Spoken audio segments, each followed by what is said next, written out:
Mengumumkan kehadiran Yang berbahagia Dr. Hajah Nurhayati binti Zakaria, Pengarah Bahagian Kurikulum, Jabatan Pendidikan Politeknik dan Kolej Komuniti, Kementerian Pengajian Tinggi. Melati kuntum tumbuh melata, sayang merbah di pohon cemara. Assalamualaikum, mulanya kata, saya sembah pembuka bicara. Yang berbahagia Dr. Hajah Nurhayati binti Zakaria, Pengarah Bahagian Kurikulum, Jabatan Pendidikan Politeknik dan Kolej Komuniti. Yang berusaha Encik Ishanuddin bin Husin, Pengarah Politeknik Sultan Idris Shah. Yang berusaha Dr. Mazura binti Mansur, Timbalan Pengarah Akademik, Politeknik Sultan Idris Shah, merangkap pengerusi program Malaysian Polytechnic and Community College Sustainability Award 2021. Yang berusaha Arkitek Lanskap Rohaniah binti Muhammad Noor, Pengurus Projek Mampan, Jabatan Pendidikan Politeknik dan Kolej Komuniti. Pengarah-pengarah Politeknik dan Kolej Komuniti, Barisan Panel Siri Webinar, Timbalan Pengarah, Ketua-Ketua Jabatan, para peserta Siri Webinar serta hadirin yang dihormati sekalian. Selamat datang ke Majlis Perasmian Siri Webinar Sempena Program Malaysian Polytechnic and Community College Sustainable Award 2021. Bagi memberkati majlis kita pada pagi ini, majlis dengan segala hormatnya menjemput Ustaz Muhammad Zan bin Sailan untuk memimpin bacaan doa. Dipersilakan. Bismillahirrahmanirrahim. Assalamualaikum warahmatullahi taala wabarakatuh. Al-Fatihah. A'udzubillahi minasyaitonir rajim. Bismillahirrahmanirrahim. Alhamdulillahirabbil alamin, arrahmanir rahim. Maliki yaumiddin. Iyyaka na'budu wa iyyaka nasta'in. Ihdinas siratal mustaqim. Siratal ladzina an'amta 'alaihim ghairil maghdubi 'alaihim waladdallin. Amin. Bismillahirrahmanirrahim. Alhamdulillahi rabbil alamin. Wassalatu wassalamu ala sayyidina Muhammadin wa ala alihi wa ashabihi ajma'in.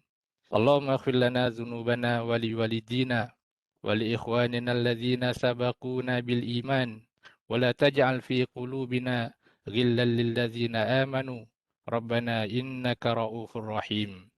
Ya Allah, ya Rahmanu ya Rahim, kami ingin merafakkan kesyukuran kepadamu atas pertemuan kami pada hari ini. Jadikanlah kami hamba-hambamu yang sentiasa bersyukur terhadap rezeki dan kurniaanmu. Sesungguhnya engkaulah Tuhan yang maha memberi. Ya Allah, ya Fattahu, ya Alim, perhimpunan kami pada hari ini adalah untuk menjayakan siri webinar Sempena Malaysian Polytechnic and Community College Sustainability Award 2021. Maka engkau permudahkanlah majlis ini supaya ia berjalan dengan lancar. Berkatilah dan rahmatilah pertemuan kami ini. Kurniakanlah kepada kami limpahan ilmu dan maghfirahmu. Sinarilah hati-hati kami dengan cahaya dan hidayahmu. Semoga dengannya kami mudah menerima dan menghayati serta mengamalkannya. Ya Allah, ya Zal Jalali wal Ikram, jadikanlah kami di kalangan hamba-Mu yang sentiasa mendengar ucapan-ucapan yang baik, lalu kami mengikuti kebaikan-kebaikan tersebut. Kurniakanlah kepada kami kesihatan anggota, kecergasan minda, ketenangan jiwa, kekuatan semangat. Semoga dengannya kami mampu mendepani cabaran, berdaya saing dan mampu mengangkat martabat diri, keluarga, organisasi, masyarakat dan negara kami. Ya Allah, ya Tuhan kami, eratkanlah hati-hati kami, kekalkanlah kemesraan di antara hati-hati kami. Tunjukkanlah kepada hati-hati kami dengan limpahan iman dan keyakinan dan keindahan tawakal kepadamu. Hidup suburkanlah hati-hati kami dengan makrifat dan keyakinan yang sebenar terhadapmu. Allahumma ja'al jam'ana hadza jam'an marhuma wa tafarruqana min ba'dihi tafarruqan ma'suma. ولا تجعل اللهم فينا ولا معنا ولا من يتبعنا شقيا ولا مطرودا ولا محروما. ربنا عليك توكلنا وإليك أنبنا وإليك المصير. ربنا آتنا في الدنيا حسنة وفي الآخرة حسنة وقنا عذاب النار. وصلى الله على سيدنا محمد وعلى آله وصحبه وبارك وسلم والحمد لله رب العالمين. تقبل الله منكم.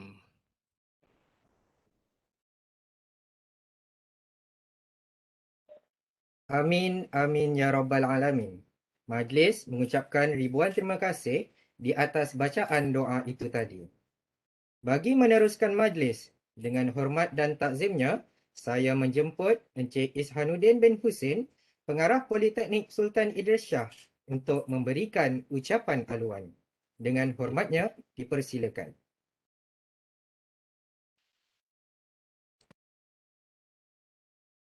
Bismillahirrahmanirrahim. Assalamualaikum warahmatullahi wabarakatuh dan salam sejahtera. Terima kasih saudara pengacara majlis Encik Muhammad Azrin Ramli, pensyarah Sempena daripada Jabatan Kejuruteraan Awam Politeknik Sultan Idris Shah, yang berusaha pengarah bahagian kurikulum Jabatan Pendidikan Politeknik dan Kolej Komuniti, Puan Dr. Hajah Nur Hayati binti Zakaria, yang berusaha sahabat-sahabat saya, pengarah-pengarah Politeknik dan Kolej Komuniti Malaysia, yang berusaha timbalan-timbalan pengarah, ketua-ketua jabatan, ketua-ketua program daripada Politeknik dan Kolej Komuniti Malaysia, yang saya hormati Profesor, Dr. Tuan-Puan, ahli-ahli panel dan para moderator, pengerusi dan ahli jawatankuasa Malaysian Polytechnic and Community College Sustainability Award 2021. Sahabat-sahabat, tuan-tuan, puan-puan, warga Politeknik dan Kolej Komuniti Malaysia seterusnya, para peserta webinar, tuan-tuan dan puan-puan yang dikasihi dan dirahmati Allah sekalian. Alhamdulillah, bersyukur kita kehadrat Allah Subhanahu wa taala kerana dengan izin dan limpah kurnianya dapat kita bersama-sama dalam sesi webinar Sempena program Malaysian Polytechnic and Community Colleges Sustainability Award 2021 ini. Terlebih dahulu, saya ingin merakamkan ucapan terima kasih kepada Puan Dr. Hajah Nur Hayati binti Zakaria, Pengarah Bahagian Kurikulum Jabatan Pengajian Politeknik dan Kolej Komuniti, kerana sudi meluangkan masa untuk bersama-sama kita pada pagi ini. Seterusnya, merasmikan Siri webinar untuk kali ini. Saya rasa elok juga saya mengambil kesempatan mengucapkan tahniah ke atas pelantikan beliau selaku Pengarah Bahagian Kurikulum Jabatan Pengajian Politeknik dan Kolej Komuniti. Saya juga bagi pihak Politeknik Sultan Idris Shah ingin mengambil kesempatan untuk merakamkan penghargaan terima kasih kepada bahagian kurikulum JPPKK atas kepercayaannya kepada kami, warga Politeknik Sultan Idris Shah, untuk bersama-sama menguruskan penganjuran program Malaysian Polytechnic and Community College Sustainability Award bagi tahun 2021 ini. Walaupun dengan pelbagai cabaran yang sama-sama kita lalui, insya-Allah kita cuba menganjurkan sebaik mungkin. Terima kasih daripada saya juga kepada ahli jawatankuasa penganjur di peringkat Politeknik Sultan Idris Shah, iaitu dari Seksyen Center of Technology dan Jawatankuasa Polygreen Politeknik, kerana dapat menganjurkan sesi webinar pada kali ini. Juga setinggi-tinggi penghargaan kepada semua peserta webinar yang terdiri daripada pelbagai institusi, sama ada pensyarah, pelajar, kerana dapat meluangkan masa bersama-sama pada pagi ini. Di kesempatan pagi ini juga saya ingin merakamkan setinggi-tinggi penghargaan kepada semua panel yang terlibat, yang saya percaya merupakan pakar dalam bidang masing-masing. Saya dengan rasa sukacitanya berbesar hati untuk menyebutkan mereka satu persatu di sini. Mereka terdiri daripada pertama Profesor Arkitek Nur Akmal Abdullah, Dekan Fakulti Alam Bina Universiti Malaysia Sarawak, Profesor Wan Azlan bin Wan Zainal Abidin daripada Pusat Pengajian Siswazah Universiti Malaysia Sarawak, Profesor Dr. Azhaili Baharun daripada Universiti Malaysia Sarawak. Yang keempat, Encik Muhammad Fazil bin Ismail, Pengarah Unit Komunikasi Korporat Suruhanjaya Perkhidmatan Air Negara. Kelima, Profesor Dr. Insinyur Nur Hayati binti Soen dari Fakulti Kejuruteraan Universiti Malaya. Keenam, Profesor Makya Landscape Architect Dr. Suhardi Maulan, Presiden Institute of Landscape Architect Malaysia atau ILAM. Ketujuh, Landscape Architect Syakroni bin Muhammad Yusof, Ketua Jabatan Landscape Majlis Bandaraya Seberang Perai. Kelapan, Profesor Dr. Hajah Raja Suzana Raja Kasim, Director of Global Entrepreneurship Research and Innovation Centre, Universiti Malaysia Kelantan. Ekjan, Profesor Anthony Wong, Group Managing Director Asian Overland Services Tours. Dan yang ke-10, Dr. Nurul Husna binti Kamarul Zaman, Member of Malaysian Urban Design Association. Sekali lagi, terima kasih yang tidak terhingga saya ucapkan kerana sudi menerima perlawanan kami untuk sama-sama berkongsi dalam siri webinar pada kali ini. Yang bahagia Profesor, Doktor, tuan-tuan dan puan-puan yang saya hormati sekalian, PSIS sentiasa komited untuk terus memainkan peranan yang proaktif dalam mewujudkan budaya hijau dan melestarikan persekitaran kampus dalam memastikan agenda pembangunan mampan tercapai. Sebagai makluman tuan-tuan dan puan-puan, program MPCC Sustain Award 21 yang kita anjurkan ini adalah merupakan program pengiktirafan kepada projek atau individu yang telah memberikan sumbangan dan memainkan peranan yang besar dalam penghijauan, kemampanan dan kelestarian di Polytechnic dan di kolej komuniti seluruh Malaysia.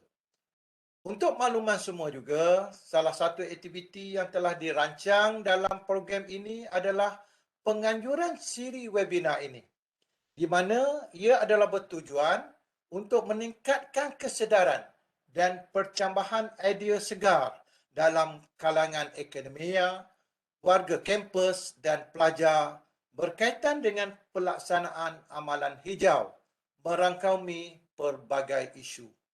Saya dimaklumkan pihak jawatankuasa telah menyusun 9 siri webinar sepanjang program ini berlangsung bermula pada hari ini sehingga 1 Julai 2021 ini. Ia melibatkan pelbagai isu antaranya pengurusan pendidikan dan penyelidikan, pengurusan tenaga, pengurusan air, pengurusan sisa elektronik, pengurusan landscape, perolehan hijau, entrepreneurship, sustainable tourism dan sustainable communities. Yang berbahagia Profesor, tuan-tuan dan puan-puan yang saya hormati sekalian. Semua sudah sedia maklum bahawa ketika ini seluruh dunia sedang berada dalam pandemik COVID-19. Cabaran yang kita hadapi ketika ini telah banyak memberi perubahan kepada kehidupan dan amalan landscape kehidupan seharian kita. Perubahan ini memberi impak yang besar dalam dunia pekerjaan dan perkhidmatan kita. Sesungguhnya, pihak pengurusan dan seluruh warga Politeknik Sultan Idris Shah sentiasa bertekad untuk melangkah ke arah membudayakan amalan lestari serta menitik beratkan penjagaan alam sekitar sepanjang masa, terutamanya dalam kampus kami ini. Suka saya untuk mengingatkan diri saya dan kita semua seperti mana dalam firman Allah Subhanahu wa taala dalam surah Ar-Rum ayat 41 yang bermaksud telah timbul berbagai kerosakan dan bala bencana di darat dan di laut dengan sebab apa yang telah dilakukan oleh tangan manusia. Kerana Allah hendak merasakan mereka sebahagian dari balasan perbuatan-perbuatan buruk yang mereka telah lakukan supaya mereka kembali insaf dan bertaubat. Justeru itu, saya mengambil kesempatan di sini untuk menyeru semua pihak. Ambillah peluang untuk menyertai webinar ini sehingga ke penghujungnya dengan niat untuk meningkatkan ilmu, kesedaran dan beroleh perkongsian maklumat terkini dari semua pakar yang telah kita jemput dalam program ini. Yang bahagia Profesor, Doktor, tuan-tuan dan puan-puan yang saya hormati sekalian, saya berharap tuan-tuan semua dapat mengambil peluang untuk terus mengikuti webinar yang akan berlangsung selama 3 hari ini. Saya memohon jasa baik tuan-tuan dan puan-puan agar terus menyebarkan dan mengajak rakan-rakan kita yang lain di Politeknik dan Kolej Komuniti untuk turut serta bersama. Akhir kata, saya berdoa agar kita semua mendapat manfaat dalam perkongsian ini dan semoga program ini akan berjalan dengan lancar dan mencapai objektifnya. Akhir sekali, saya merakamkan sekali lagi penghargaan terima kasih kepada Puan Dr. Hajah Nurhayati, pengarah bahagian kurikulum yang sudi untuk bersama kita seterusnya merasmikan program kita pada kali ini. Terima kasih kepada semua yang terlibat dalam siri webinar ini. Sekian, wabillahi taufiq wal hidayah. Wassalamualaikum warahmatullahi wabarakatuh. Terima kasih. Terima kasih diucapkan kepada Encik Isyanuddin bin Hussein di atas ucapan itu tadi. Tanpa membuang masa, majlis dengan segala hormatnya menjemput yang berbahagia Dr. Hajah Nurhayati binti Zakaria, pengarah bahagian kurikulum Jabatan Pendidikan Politeknik dan Kolej Komuniti untuk memberikan ucapan dan seterusnya menyempurnakan majlis perasmian siri webinar Sempena Program Malaysian Polytechnic and Community College Sustainability Award 2021. Dipersilakan. Terima kasih Tuan Pengerusi Majlis. Bismillahirrahmanirrahim.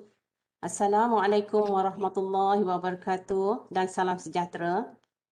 Yang berusaha rakan saya Encik Isyanuddin bin Hussein, pengarah Politeknik Sultan Idris Shah, rakan-rakan pengarah Politeknik dan Kolej Komuniti, para panel jemputan, pensyarah serta para pelajar yang dihormati sekalian.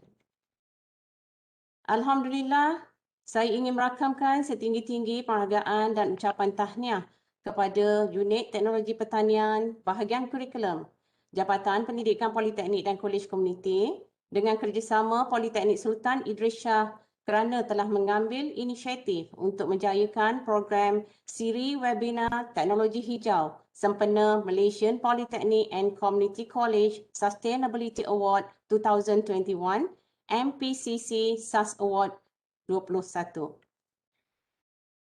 Tahniah dan syabas diucapkan. Penganjuran program sebegini menjadi salah satu agenda penting dalam memartabatkan budaya mampan dari peringkat awal kepada semua warga Politeknik dan Kolej Komuniti bagi menunjukkan tahap komitmen yang tinggi pihak Jabatan Pendidikan Politeknik dan Kolej Komuniti terhadap usaha-usaha untuk melahirkan warga global yang mampan di Malaysia khasnya dan di dunia amnya. Hadirin dan hadirat yang dihormati sekalian, Tahun 2020 dan tahun 2021 adalah tahun yang begitu getir dan penuh dengan cabaran, baik di dalam Malaysia secara domestik, malah juga di peringkat global kerana kesan daripada pandemik virus COVID-19 yang melanda kita semua. Namun begitu, operasi untuk meneruskan legasi pendidikan tertiary berteraskan TVET di Polytechnic dan Kolej Komuniti tetap diteruskan bagi menyumbang kepada modal pembangunan insan negara. Pengintegrasian pengetahuan, kemahiran dan amalan pembangunan mampan atau Sustainable Development Goals SDGs dalam kurikulum merupakan pendekatan yang mampu mendidik para pelajar ke arah penekanan konsep kehidupan yang mampan dan lestari serta cintakan alam. Melalui kaedah awal yang terancang dan menyeluruh ini akan dapat membentuk pelajar yang berpengetahuan, berkemahiran, mempunyai sikap dan nilai yang dapat membentuk masyarakat yang bersifat prihatin terhadap kelestarian alam sekitar apabila tamat pengajian nanti. Inisiatif ini juga telah diambil oleh bahagian kurikulum JPPKK melalui pembangunan kurikulum hijau bagi semua program pengajian di Polytechnic dan Kolej Komuniti Malaysia. Hadirin dan hadirat yang dihormati sekalian, alhamdulillah, kemuncak kegemilangan pada tahun 2020, MP SAS Award 2020 buat julung kalinya. Program ini bertujuan untuk memberi penghargaan kepada mereka yang telah berjaya melaksanakan inisiatif amalan hijau. Penjurian projek Mampan Politeknik Malaysia 2020 yang lalu telah menerima 59 penyertaan dari seluruh politeknik dan sebanyak 37 penyertaan telah mendapat pengiktirafan global. Ianya adalah satu permulaan yang amat membanggakan kerana kesemua penyertaan ini telah disaring dan dinilai oleh barisan juri profesional yang berpengalaman luas dalam menguruskan projek-projek mampan baik di dalam negara maupun di luar negara. Melalui usaha murni ini, sekaligus telah menyumbang kepada pencapaian hasrat dan komitmen negara dalam mengurangkan pelepasan karbon dioksida sekaligus menutup tirai blueprint Polygreen Polytechnic Malaysia BPPM bagi fasa pertama 2015-2020. Usaha ini tidak hanya terhenti sampai di sini, malah diteruskan melalui Blueprint Smart Green Polytechnic Community College BSGPC 2021-2026. Kesinambungan usaha positif ini diharapkan akan mampu melahirkan tenaga kerja yang mengamalkan inisiatif hijau yang mendukung dan melaksanakan inisiatif pembangunan mampan negara. Di kesempatan ini, saya ingin mengucapkan syabas dan tahniah kepada Unit Teknologi Pertanian Bahagian Kurikulum JPPKK kerana telah berjaya menterjemahkan inisiatif hijau ini kepada satu garis panduan yang boleh dilaksana dan diukur sebagai rujukan dan panduan kepada semua pihak berkepentingan di JPPKK dan malah menjadi contoh kepada komuniti sekitar dalam melaksanakan amalan hijau yang terancang dan berjaya. Alhamdulillah, tahniah saya ucapkan sekali lagi atas usaha murni ini.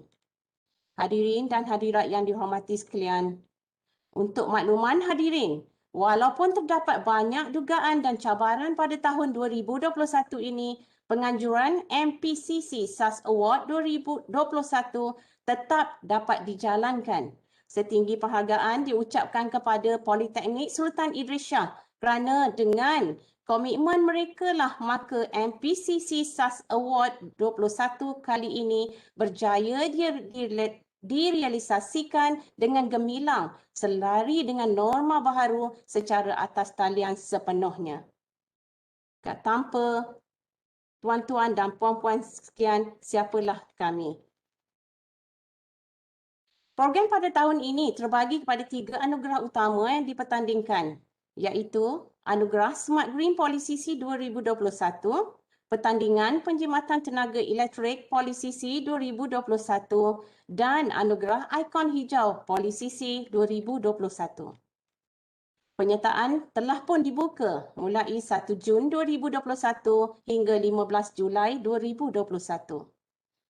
Tambahan juga, penerbitan kertas penyelidikan dan inovasi hijau serta beberapa siri webinar teknologi hijau turut diadakan pada tahun ini secara percuma. Ayuh, sama-sama kita merebut peluang yang disediakan dan diharapkan juga penyertaan kali ini akan bertambah dan mendapat sambutan yang luar biasa terutama kepada warga Politeknik dan Kolej Komuniti serta disebarluaskan juga kepada seluruh warga IPT. Untuk makluman juga, semua maklumat berkaitan penyertaan MPCC SAS Award 2021 ini boleh dilayari di portal Smart Green Policisi. Akhir kata, semoga siri webinar teknologi hijau Sempena Malaysian Polytechnic dan Community College Sustainability Award 2021 MPCC SAS Award 21 ini akan menjadi pemangkin kepada warga JPPKK dalam mencapai agenda matlamat pembangunan mampan SDGs dan Pelan Strategik Politeknik dan Kolej Komuniti 2018-2025. Semoga program sebegini dapat diteruskan lagi di masa hadapan dan berjaya membawa JPPKK ke kemuncak kegemilangan. Tahniah dan syabas sekali lagi diucapkan kepada jawatankuasa yang terlibat, terutama pengarah dan jawatankuasa serta warga Politeknik Sultan Idris Shah yang telah bertungkus lumus bekerjasama dalam menjayakan program ini.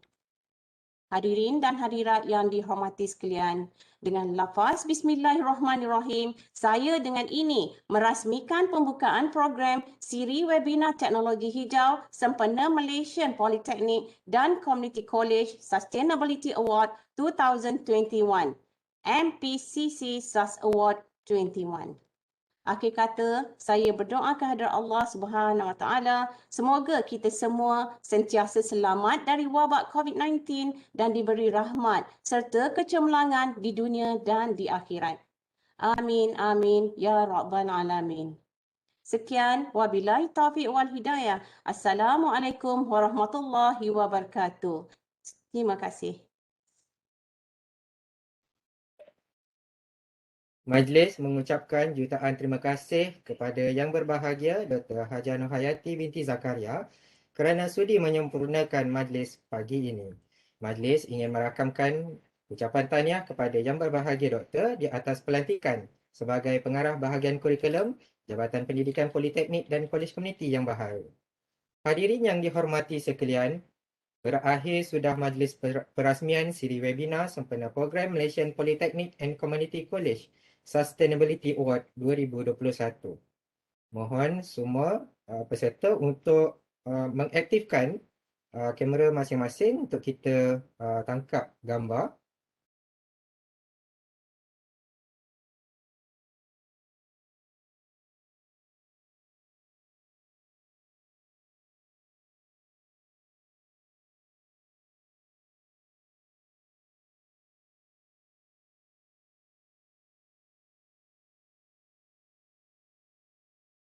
Okey, sedia? 1, 2, 3. Okey, sekali lagi. 1, 2, 3. Okey, terima kasih semua. Okay. Majlis diteruskan dengan sesi webinar yang pertama bertajuk Pengurusan Pendidikan dan Penyelidikan.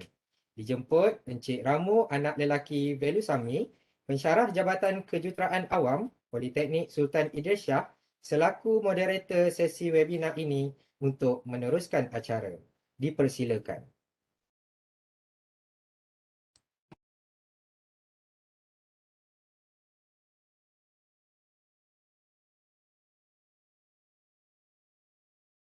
Terima kasih Tuan Pengerusi Majlis Encik Azrin Ramli daripada Politeknik Sultan Idris Shah, Unit Seni Bina Jabatan Kejuruteraan Awam. Terima kasih semua.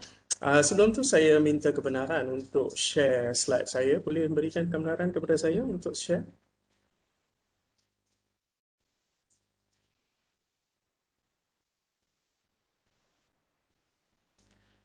Terima kasih.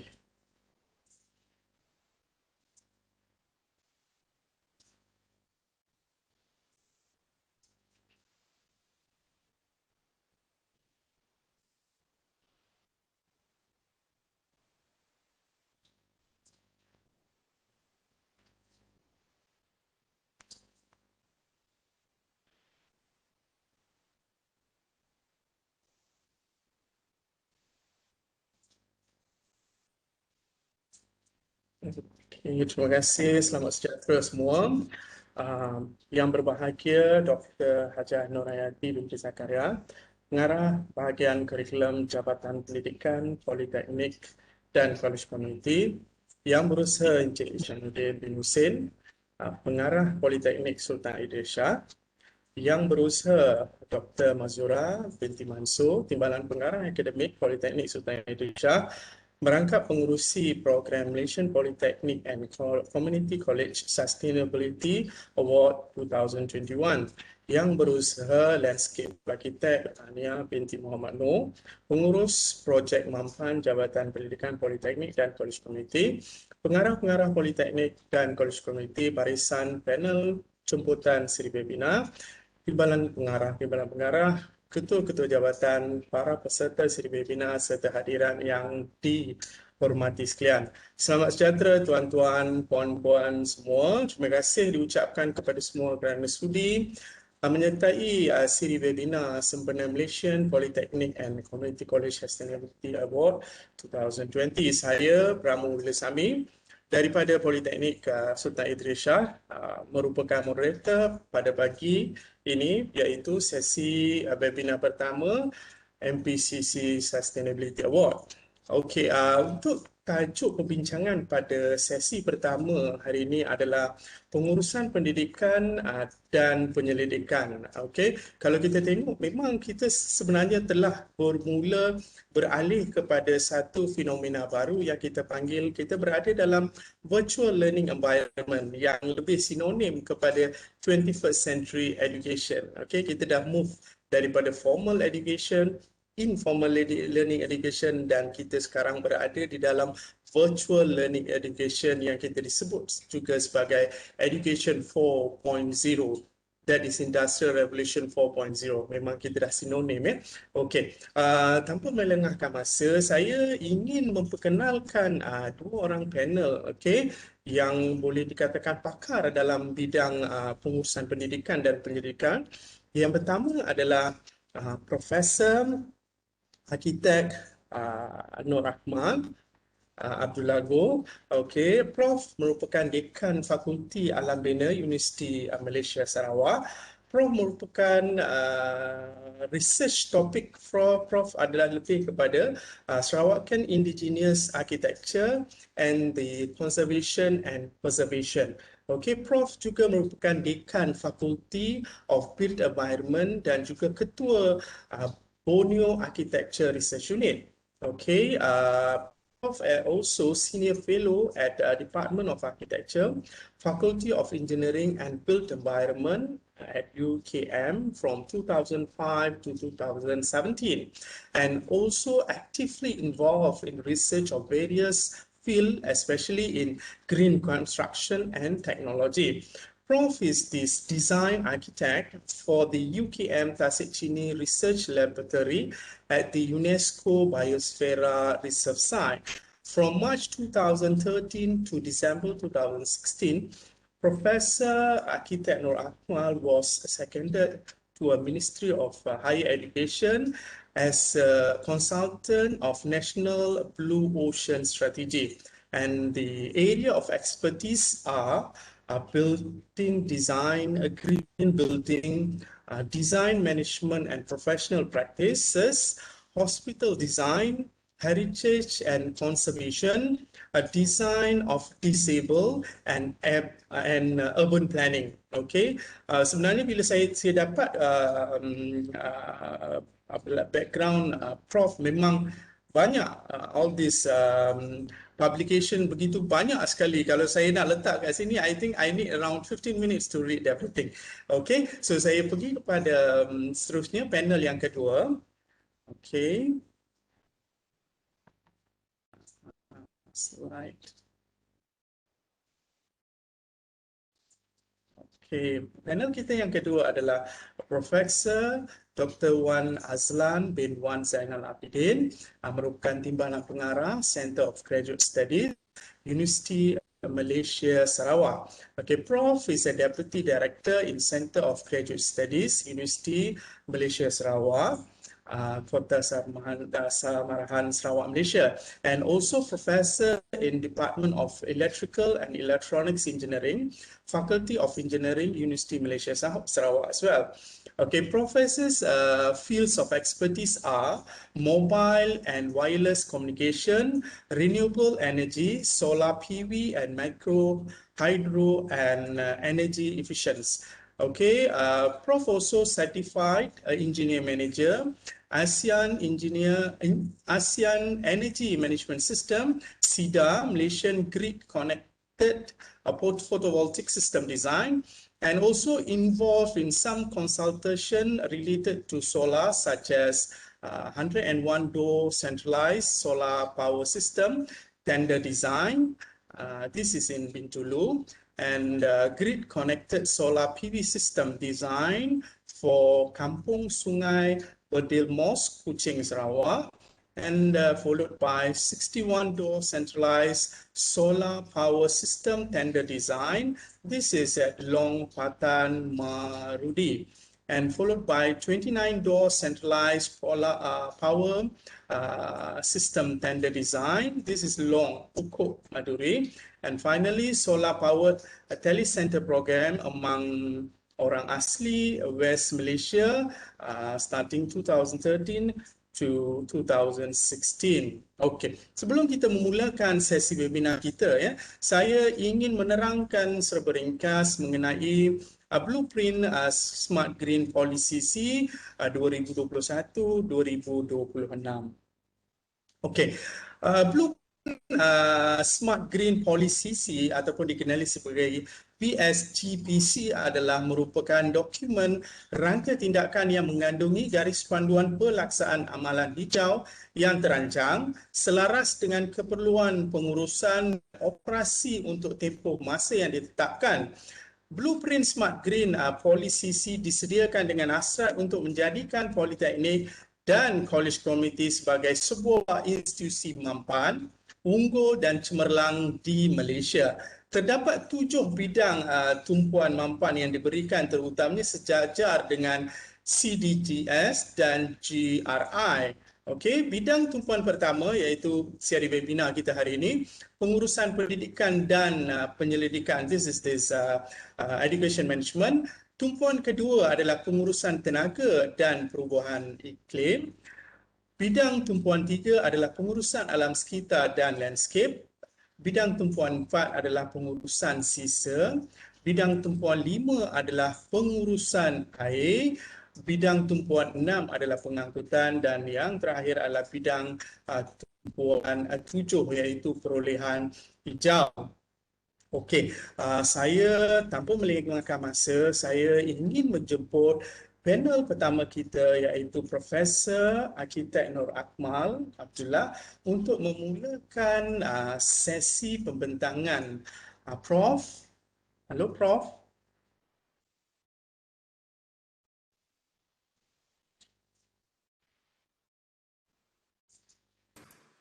Hello, Prof. can you hear me? Yeah. Yes, Prof. Very clear, very clear. Yes, Thank nice you. to meet Thank you, you. Prof. Okay, Nice the floor, meeting you. the virtual, yeah, the floor is yours. Thank you Go very ahead, much. Prof. Thank you. So can I share my slide? Okay. Yes. Jawatan kuasa, can please? Yeah, I got it. Cik Ramu. Yeah, thank So, you. Can everybody see my screen now? I think it's in the process. Okay.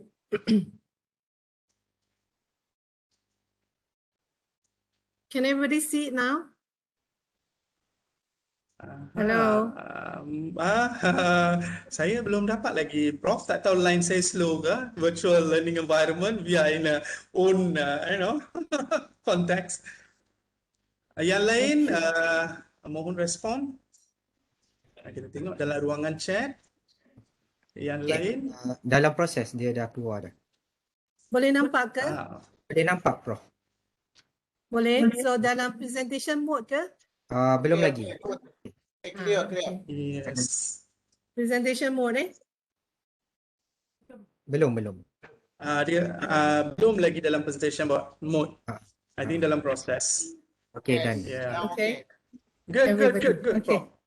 Alhamdulillah. Okay, thank you very much, everybody. I'm a little bit nervous, walaupun dah, when we come to presentation, is always nervous. Okay, Assalamualaikum warahmatullahi wabarakatuh. Selamat pagi, salam sejahtera kepada semua warga Politeknik dan College Community. Terima kasih kepada Encik Ramu. So, salam sejahtera kepada pengarah Politeknik Sultan Indonesia dan juga Encik Ishanuddin. Husin, and then also kepada Haja Dr. Nur Hayati Zakaria, so pengarah bahagian kurikulum dan juga pengarah-pengarah Politeknik dan juga pengarah College Community. Terima kasih. I'm actually being honored actually to be invited to become the first speakers in this webinars. Alhamdulillah. So terima kasih banyak-banyak, dan topik yang diberikan kepada saya adalah cabaran besar di mana we talk about educational management. 20% or actually 10% out there, the panelists itself, we are in the management group. So I believe this is a topic that you know very well. So without further ado, just want to share with you what is educational management is all about. So kepada semua ahli-ahli peserta dan semua, so izinkan saya membuat persembahan saya dalam bahasa Inggeris, sebab saya punya preparation lebih pada English dan lebih senang kita bicarakan tentang pengurusan pendidikan ini.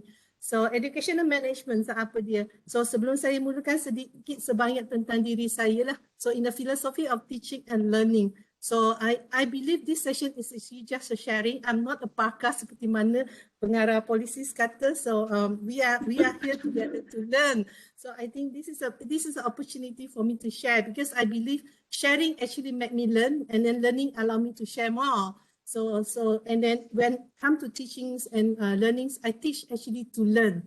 I want to learn more, and then I learn to teach. So and then I hold on to the philosophy di mana kita katakan live like your life will end the next moment. So with the pandemic, we just don't know, no? So and then learn and believe. I always learn and believe that I will live as long as I'm allowed by the Almighty. So this is what I hold on to in my philosophy when it comes to teaching and learning. So this is a little bit about myself. So that's how it is.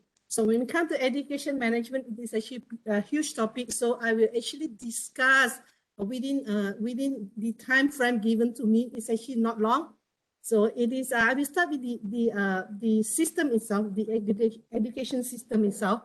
So where do we go from here? So this is a phrase that I like the most. Where do we go from here? It is from a song actually. So no directions. It's very interesting. During the pandemic, these songs accompany me a lot. If you want to learn about these songs, you want to listen to this song, it's very interesting. It's by Resha Agata, if I'm not mistaken. So where do we go from here? So, and then I will talk about a little bit of education, so which actually what the experts said. So and then it's very interesting when these experts actually say about education. So followed by what I'm going to talk about is actually the EM, educational management, and our role as an educator. So I'm just here to share with the information I get through, so a little bit from my experience, and more into the curated data that I actually obtained from the literature reviews and some of the readings I have go through. Of course, lastly, we will talk about education and research, which actually the management of research will be done by my colleagues, Prof. Azlan. So let's move on to the topics we want to talk about. So what is actually our education system in Malaysia? This is pretty much the education system in Malaysia. So we talk about, So this is something that very interesting. The whole educational management we talk about is actually how do we put education, into a system where actually we need to target for a goal. So I have to be very thankful to the policymaker, to the top management up there. They have done a good job where they put our education system in Malaysia in a very systematic and also in a very well manners towards what we want to achieve.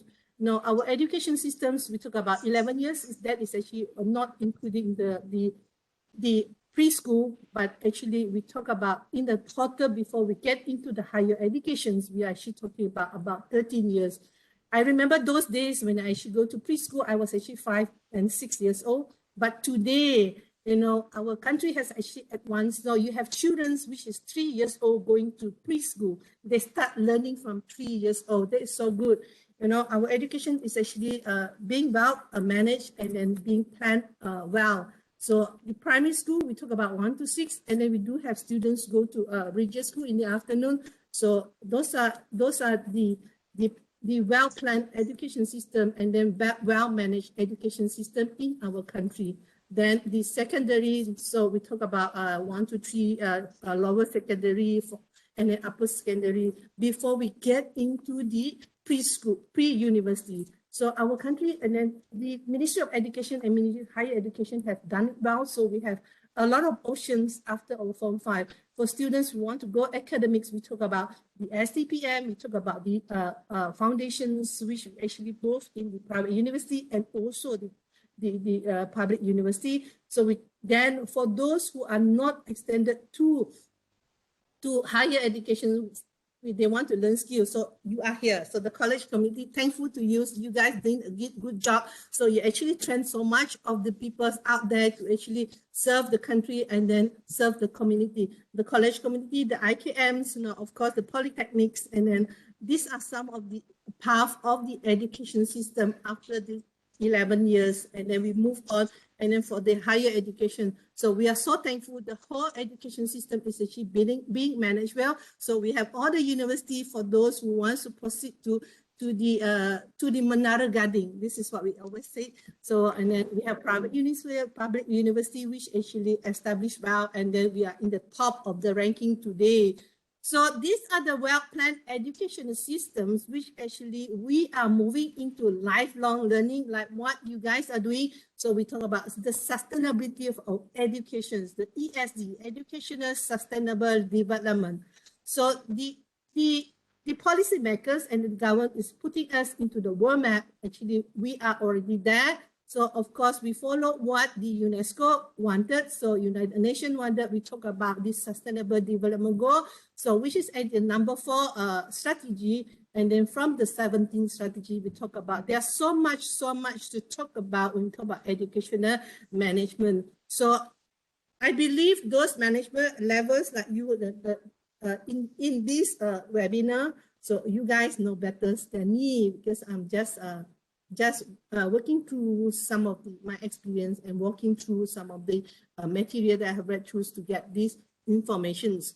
So that is how well the educational system is being managed to all the juniors, academicians. So when we are into that system itself, we need to know what is the plan of our governments, what is the plan of our people's experts up there that has already planned for us. So this is what the system is all about. So the next one, actually, when we talk about managing education or educational management, it is a complex topic. It is so complex that I ask myself, am I the right one to talk about it? But I just want to share what I know.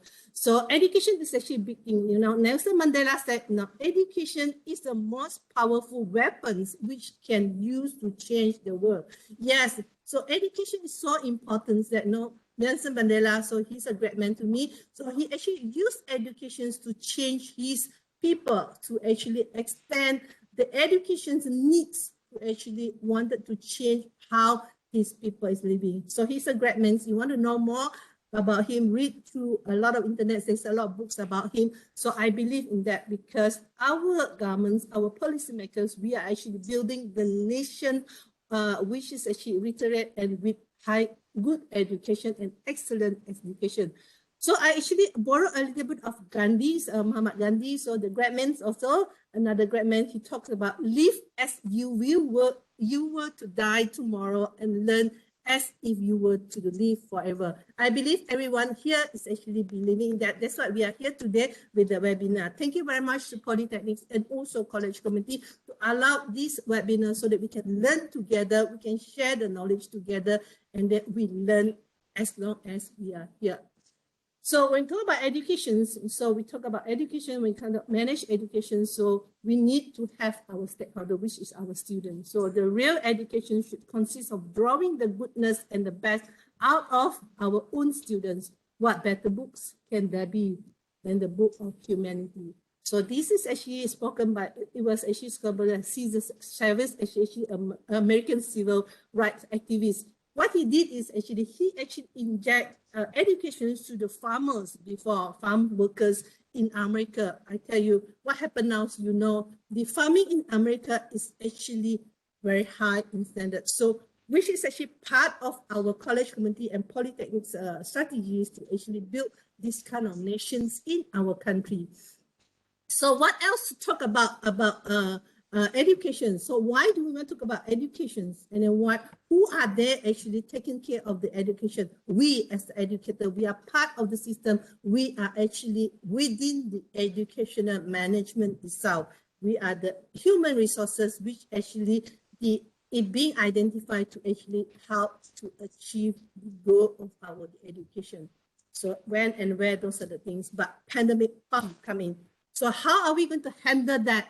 So it is actually something which actually we never expect. You know, 2019, you know, within just a short time, so you know, the whole education system is actually being disrupted.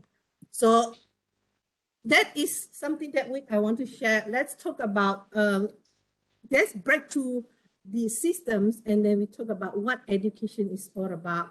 So before we go into more details, because time is really short for me. So education is actually the process of receiving or giving systematic instruction, especially school or university. I know everybody knew it. I just want to actually refresh this, breaking through that. I will actually continue the talking. So the act of process of imparting or acquiring knowledge, menuntut ilmu di sini ya.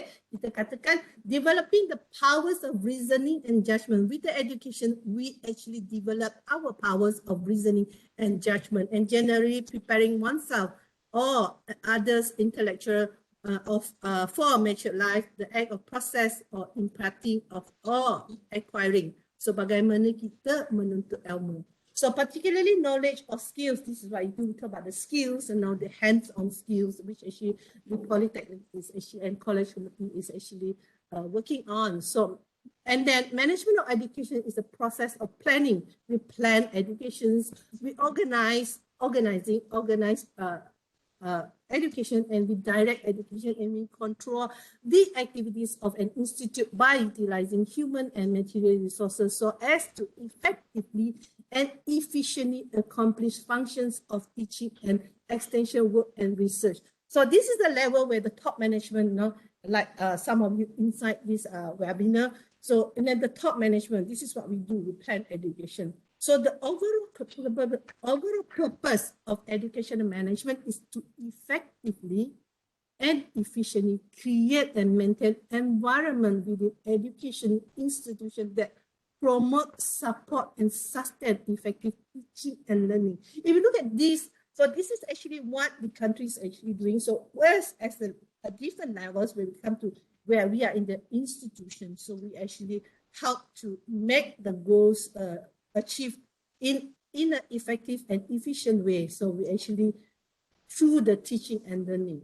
Okay, so when we talk about education, so education management, so we have the education part, we have the management part, and us as the educator. Of course, in other countries, we talk about educational administration and educational leadership. These are some of the similar terms that we use in education management. I hope everybody will bear with me. So, so what is the importance of the education management? Let's look into the definition again. EM is actually the process of planning.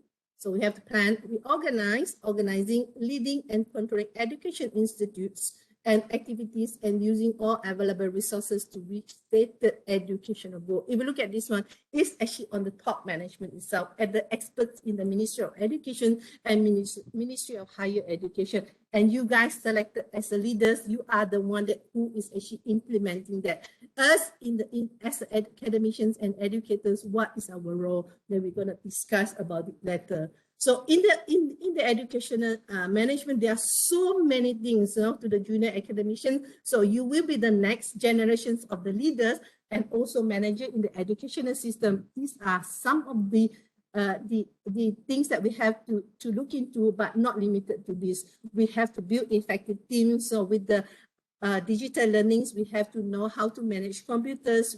Now, curricular activities management is actually a lot. So thank you to all the great leaders out there in the webinars. You have done a so great job. There's so much thing to do in educational management. So we have to do management examinations. We have to do facilities management. Without facilities, we can't learn.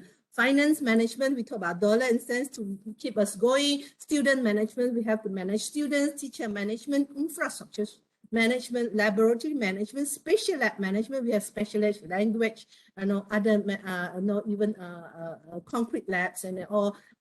We talk about wind tunnel labs. We talk about green movement now. So we even have to be helpful. Become a management levels. We have to be helpful in evaluating student achievement. So we have to create a healthy and conducive environment. So just like what you guys do, I actually press you on the blueprint of smart green polytechnics and college community. That is a good move, and where we actually trying to create a conducive environment for the students to learn. So, and then the next thing is actually helpful to maintain institute record on financing and budgeting. Of course, we talk about the ranking today. So we talk about how ranking will affect the monies come to us.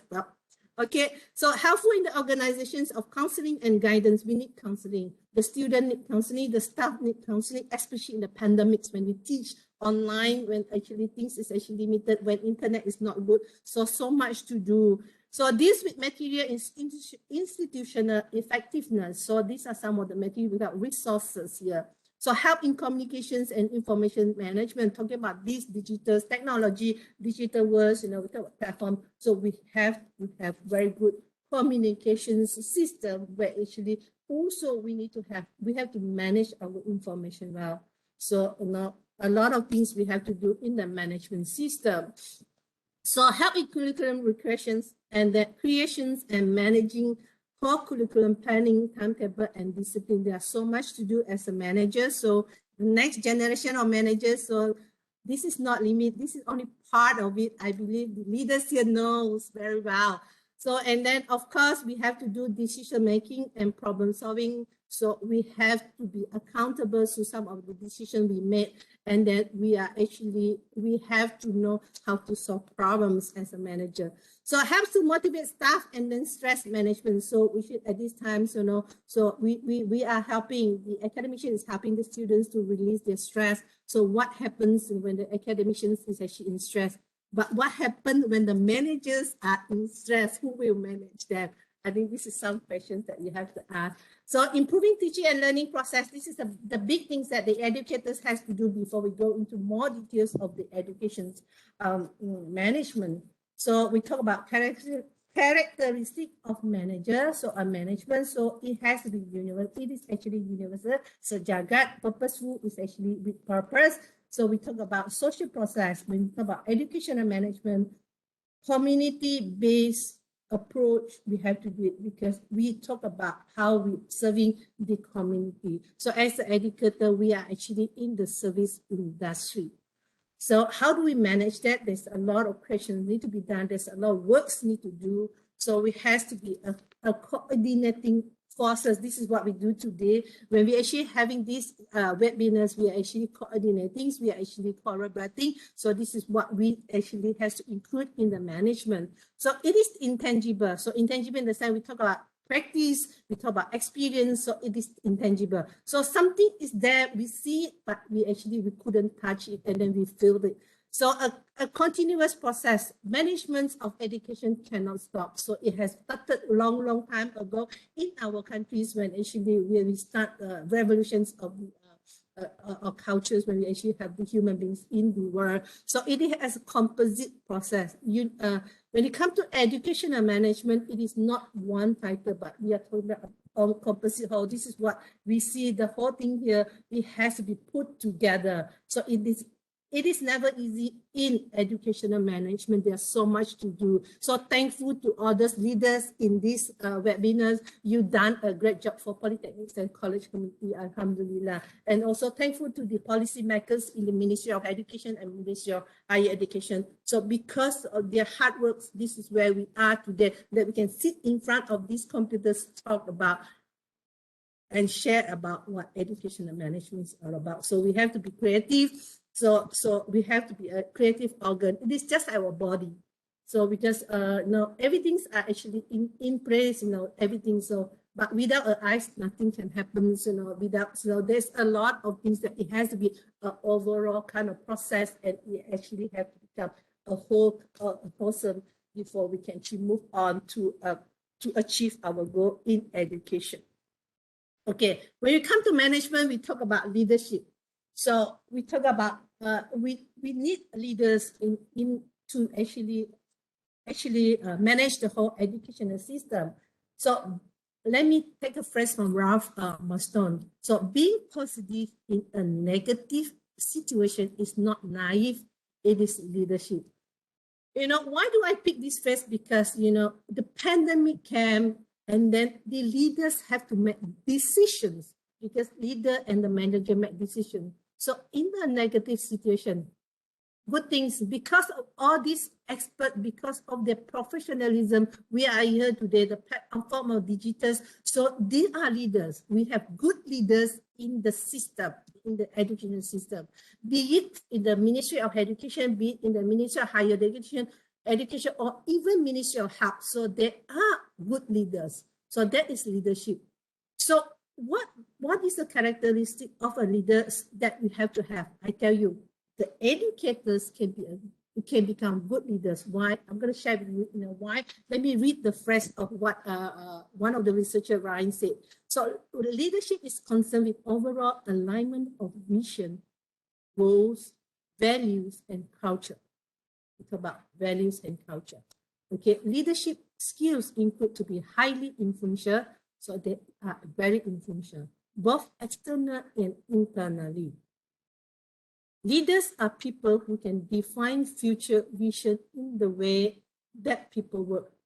So leaders have to define the future, the unknown.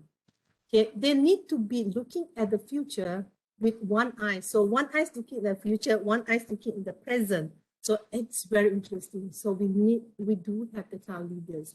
In this all group of the participants, we have good leaders out there. So with one eye on the current position and be able to mentally conduct a constant gap analysis of the future. So look at this for the junior academicians. I'm learning from the leaders here. So why do I say educators has the values of a leader to become a good manager? So look at these bubbles on my right. Yeah, there's a right. I think it's on your right also. The drive. If you look at the drive, we have the drive.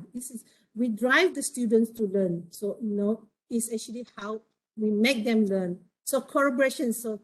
This is what we do today. So we collaborate. We collaborate with students for the learning, especially in terms of skill learning in college community and also polytechnics. We cannot human beings. We are actually good people. So we talk about we are forgiving. When it comes to learning and teaching and learning, so we forgive students when they don't learn. So we actually trying to pursue them to learn. So humility. So we talk about how we talk about vulnerables. So we are actually self-aware. That's why we are here today, to actually learn together. So we are actually do things with integrities, and then we always honest in our teaching and learning. So temperance, we are always a good people. We always be very passionate when it comes to dealing with students, dealing with colleagues, and then we are actually temperance. So justice, when it comes to judgments of students' achievement, we talk about judgment. So we actually always be fair.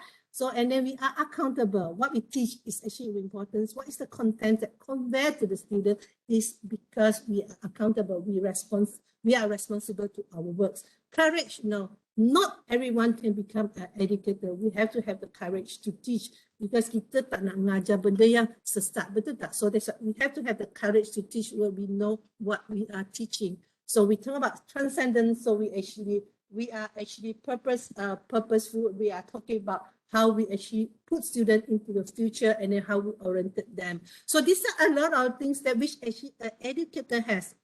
Those in the whole group here, now in the participants here, I believe all these values you have. So that's why I say educators can become a good leader. So we just have to polish a little bit. So that is about leadership and management. So we talk about education and management. We need to have all these values. So a good leader always has good visions and knows how to inspire people toward achieving the goal. Let's do it together. Okay, so the challenges when we talk about when we do something that's always challenges. So what are them? So today we talk excellence. We have to achieve excellence, and then diversity. So there's so much of diversity in this world. There are so many things that we have to do out there. Competitive, we have to be competitive, because this is things which actually we talk about how we have to fulfill a different functions at the same time, aspiring to be excellent in teaching, research, and other things. So we have so much challenge to actually handle. So this is part of the management too. So let's see how great the leaders here. Our educational systems is actually, they are so well done. Still there are actually a lot of challenges. So social contribution, we talk about social contribution in our country. We have a lot of different platforms with actually different states have different kind of cultures and the response of peoples and then how people live. So we have to have know how we can actually move into social contribution, especially at this difficult time. So in pandemic, yesterday I heard some news. There are so many people can't take it, and then they do have a lot of suicide case is actually increasing. So a lot of things we have to do as an educator is part of our job to educate someone, help them, to tell them, no, life is actually very precious. So don't take up your life in this world, even though difficult time. So education for sustainable development. This is what you guys are doing. I hope I'll be able to see the blueprint on the smart green policy, polytechnics and college community. So how do we actually moving into the educations of sustainable development? So of course, when we come to pandemic now, so it's actually the whole system, the whole education system is actually disrupted. So we have to reimagine the education system. So this is part of the challenges in our educational management. Of course, beside that, so why actually taking care of all those unexpected issue coming in. So we also have to look at the whole functions of the university itself, or the higher education and so even polytechnic and college community. So these are some of the things that we have to take care of the world-class research and education system, because the Ministry of Education, they want us to move in the world. We want to put ourselves in the world map. So we have to develop highly qualified professionals. I believe this is what you guys are doing. So we are actually moving to trying our best to actually have more qualified professionals. So we are talking about wide spectrum. So there's so much to do in this world, because with one click, we are actually connected to the world. So we are talking about wide spectrum of professional now. So we have to talk about comprehensive or regular kind of education. So we talk about educational and research in specific disciplinary area. So community-based lifelong learning. So we talk about lifelong learning now. Service to society, industry link. This is what you guys are good at, industry link, especially with the TVET education coming in, the STEM, the STEAM, and the 21st century educations and skills that needed to be managed. So future-ready graduates. So in the frameworks of Malaysia Higher Education 4.0, we are talking about we have to produce future-proof graduates. So how do we actually create, how do we manage the future-proof education graduates? So actually when the future is actually unknown. So, but I believe everybody here, especially the juniors, so you guys will be able to make it, because you are the next generations of leaders here. So what happens now that we are no more training students to work in our office or actually to go and interview for a job, but we have to also be more entrepreneurial kind of thing. So we have to manage them to actually create job. So I believe these are some of the expertise from the Polytechnic and also college community too. So as I said just now, when education is disrupted, we have to reimagine education. So of course, the big words of sustainable, how long it can sustain. So this is what we are here to do. So the whole system of education and management is actually huge. So, and then to do this, so we really have to, just want to share what are the things that we can do to improve the education and management itself. So I believe our people, our top management, our policymakers have done well. We talk about combination of the theory, practice, and experience. With theory itself, it is not enough. So with practical experience alone, it is not enough, and experience itself, it is not enough. Theory has a basis when actually a lot of people, we talk about, we actually do research and then we come with the theory, but one theory cannot fit all, so it has to be a combination. When you talk about practical skills, sometimes practical skill, one person practicals and another person practicals sometimes maybe different. So if you actually make based on one person decision, it could discard the knowledge of the others. So it has to be a combination of theory, practical skill. Of course, experience. When you talk about experience, sometimes experience cannot be applied in everywhere because from one place to another place, there's actually a different context. We talk about Guinness loci. So we talk about how the sense of belonging in one place to another place. So when we talk about educational management, so it cannot be applied for all. So combination of these and then with the collaborations of everybody makes the whole educational systems and the whole management works well. So thank you very much to all the managers up there. So they actually done very well. So we have today education system in place.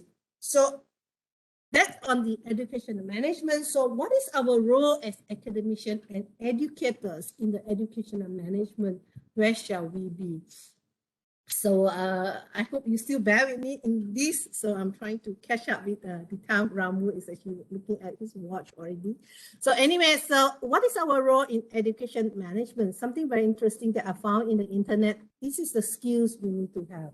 So where should we place ourselves? This is the skills we need to have. Something very interesting that I have actually looked into. So I find that, so we have as educators to manage well, we have to be connected. So this is the reason why we are here today in the webinars. We see each other, some of them out there.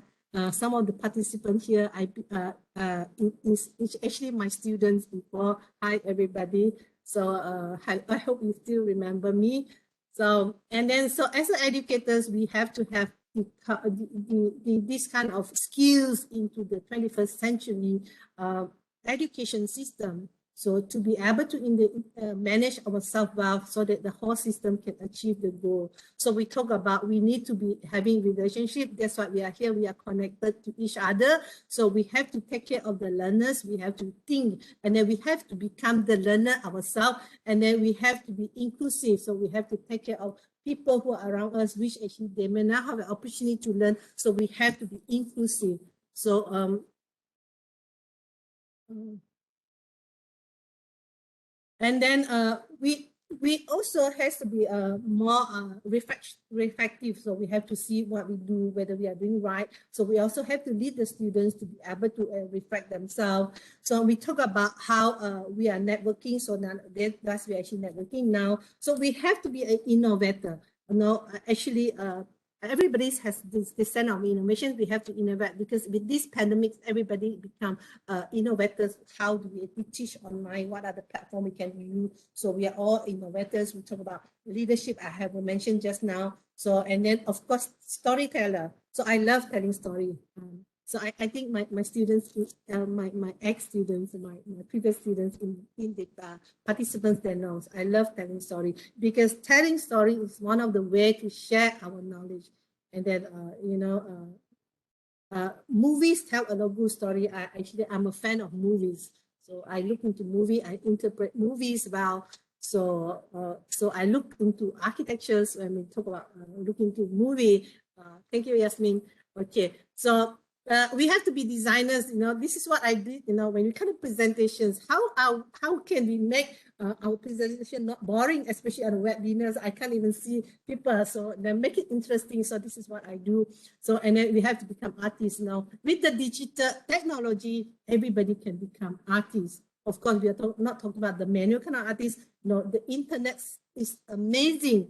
No, the website is amazing. We can actually copy and paste, and then of course code them, help them, let them know you use you use their system.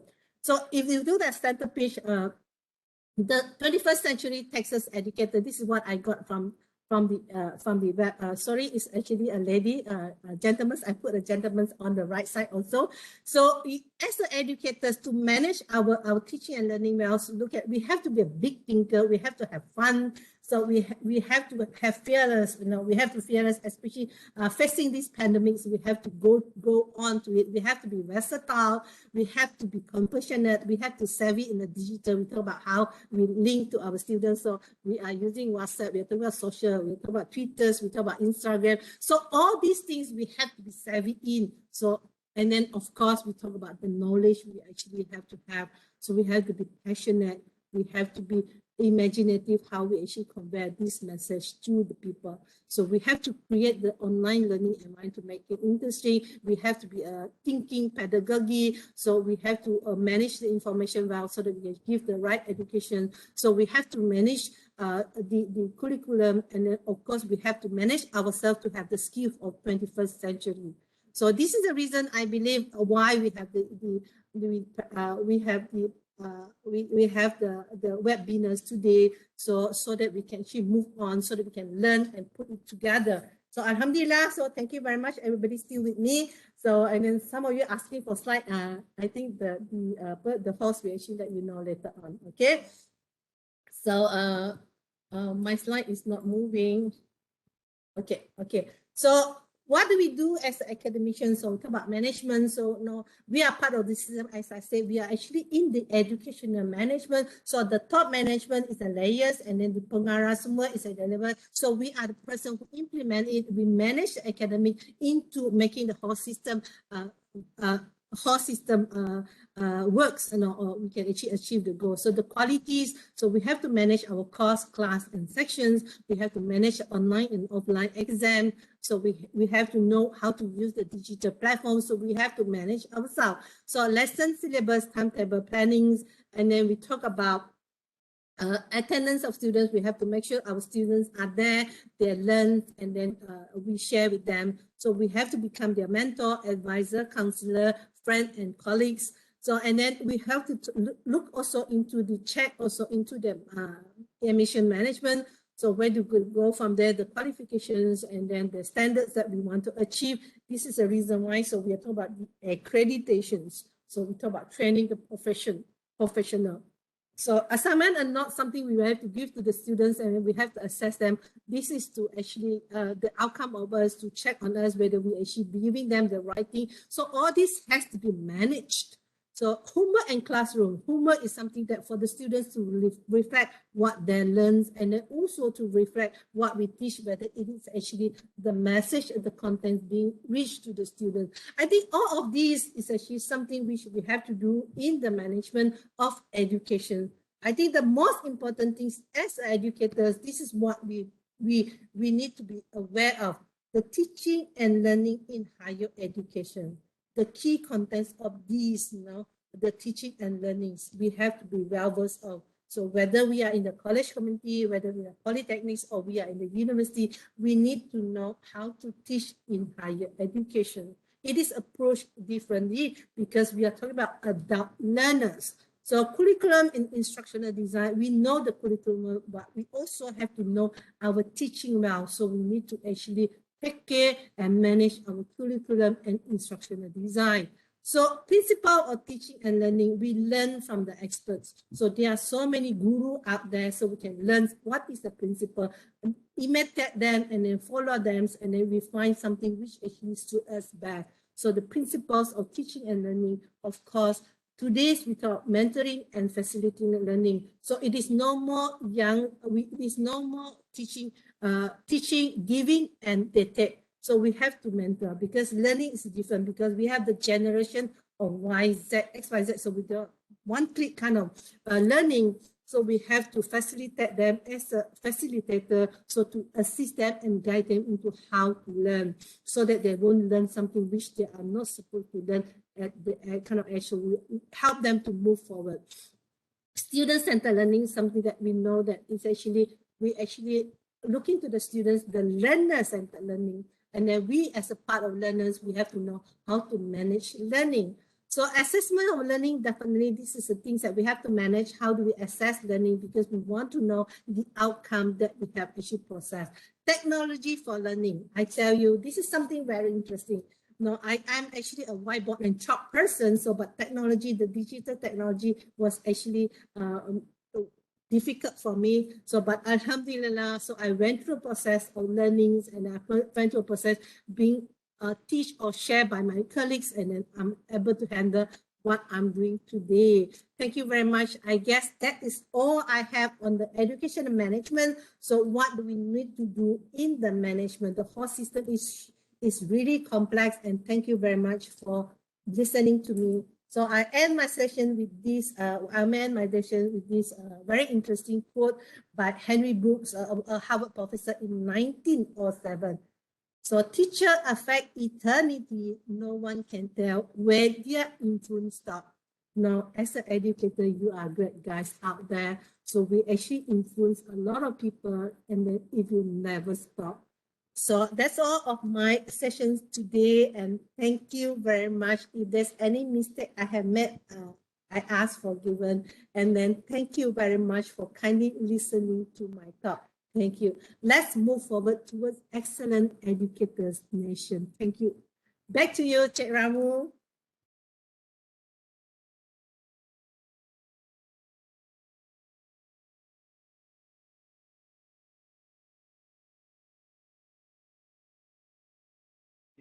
Mr. Ramu boleh Cik Ramu, on speaker. On mic, on mic.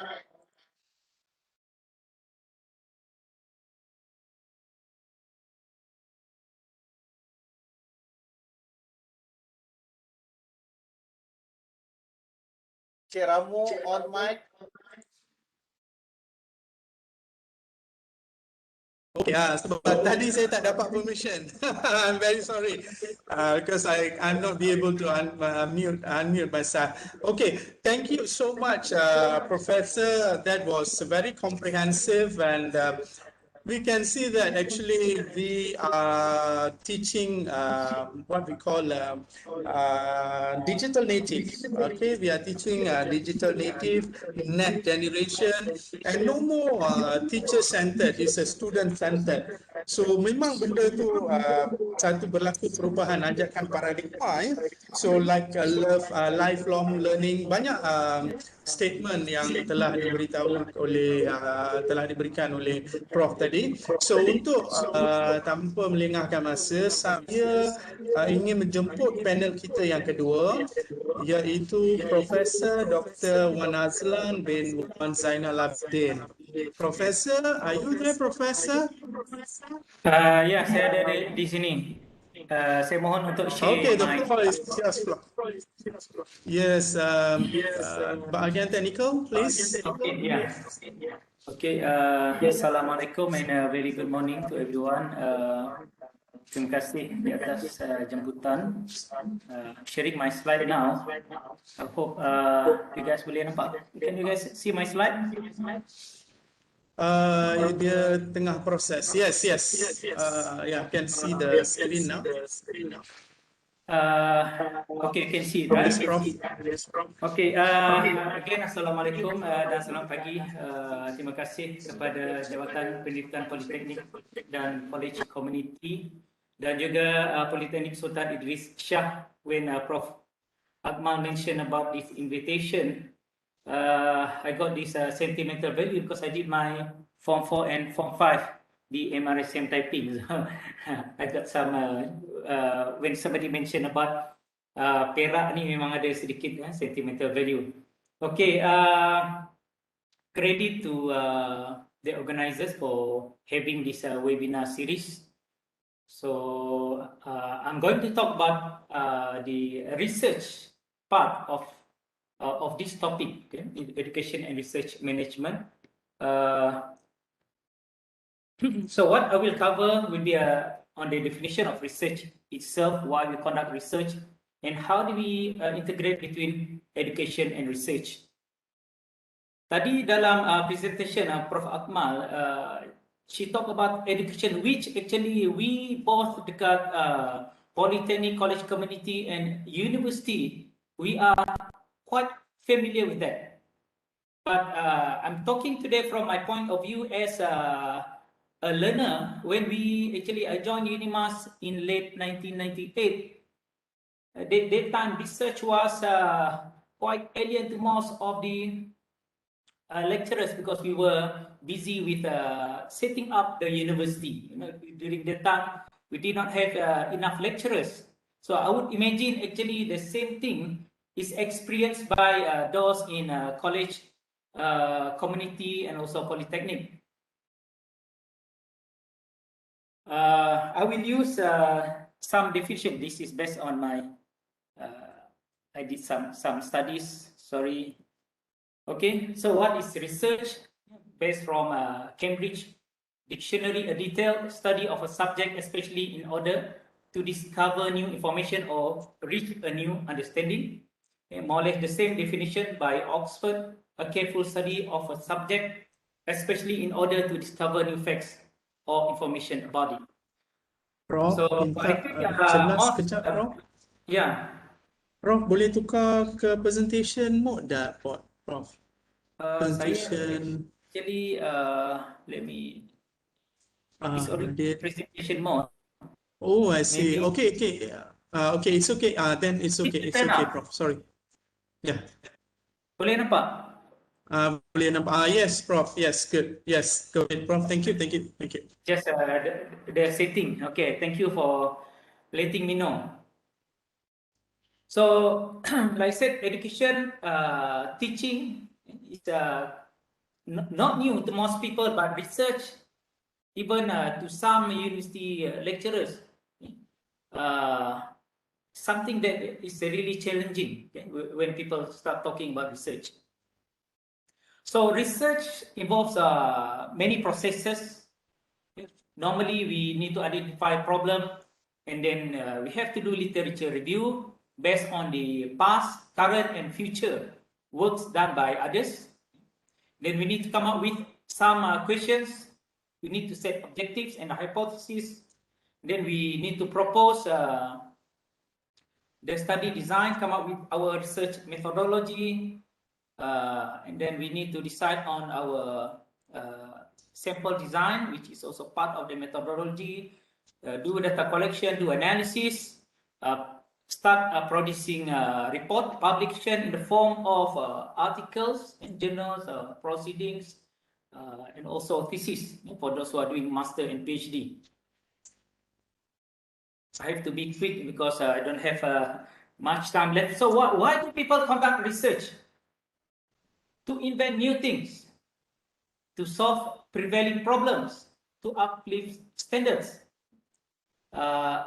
The first three, we see this common thing in developed countries. I had the opportunity to study in overseas, UK, Australia, and Japan. And I've seen actually in developed countries, these are actually the reason why they do research. But to some people, the first three are not really their main concern.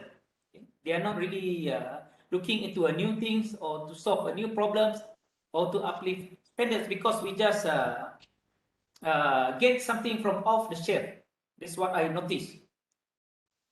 The other reason why we do research is to develop knowledge for professions, especially us in the academic line, to be in our own field, like myself in the communication and also renewable energy, especially solar and micro hydro system. Or we do research to support development programs, something that people are doing. So order to overcome some problems, then people do research. Research can also be used to develop effective policies to assist the authority, government, or agencies in coming up with policies. Research also is needed to make informed decision. Before we can do any decision, that we need to have some facta to support, to justify our decision. And some people do it for joy. When they can do something creative, they have this satisfaction. This is what one of the reasons of doing research. For students, this is something actually that maybe Polytechnic and college communities should look into. Okay? Encouragement by supervisors, okay, due to a very interesting topic or the available fund. I have been at the Center for Graduate Studies UNIMAS for the last 9 years, looking after the master and PhD students. Most of the problems faced by students are actually funding. When they want to decide whether to continue the master or PhD, or to decide in doing research, they always, the main concern is always fund, to pay for the fees and also to support the living expenses. So the availability of funding will encourage more students to do research. Even the supervisors also will be willing to do research if they can get funding. The difference between our research with those in developed countries is that they are fully or highly supported by the government and industries. But in Malaysia, we are not really, we cannot do research without the available funding. So that's what happened with our lecturers. When they don't have the fund, then they cannot recruit students or even to purchase like material or some basic equipment for research.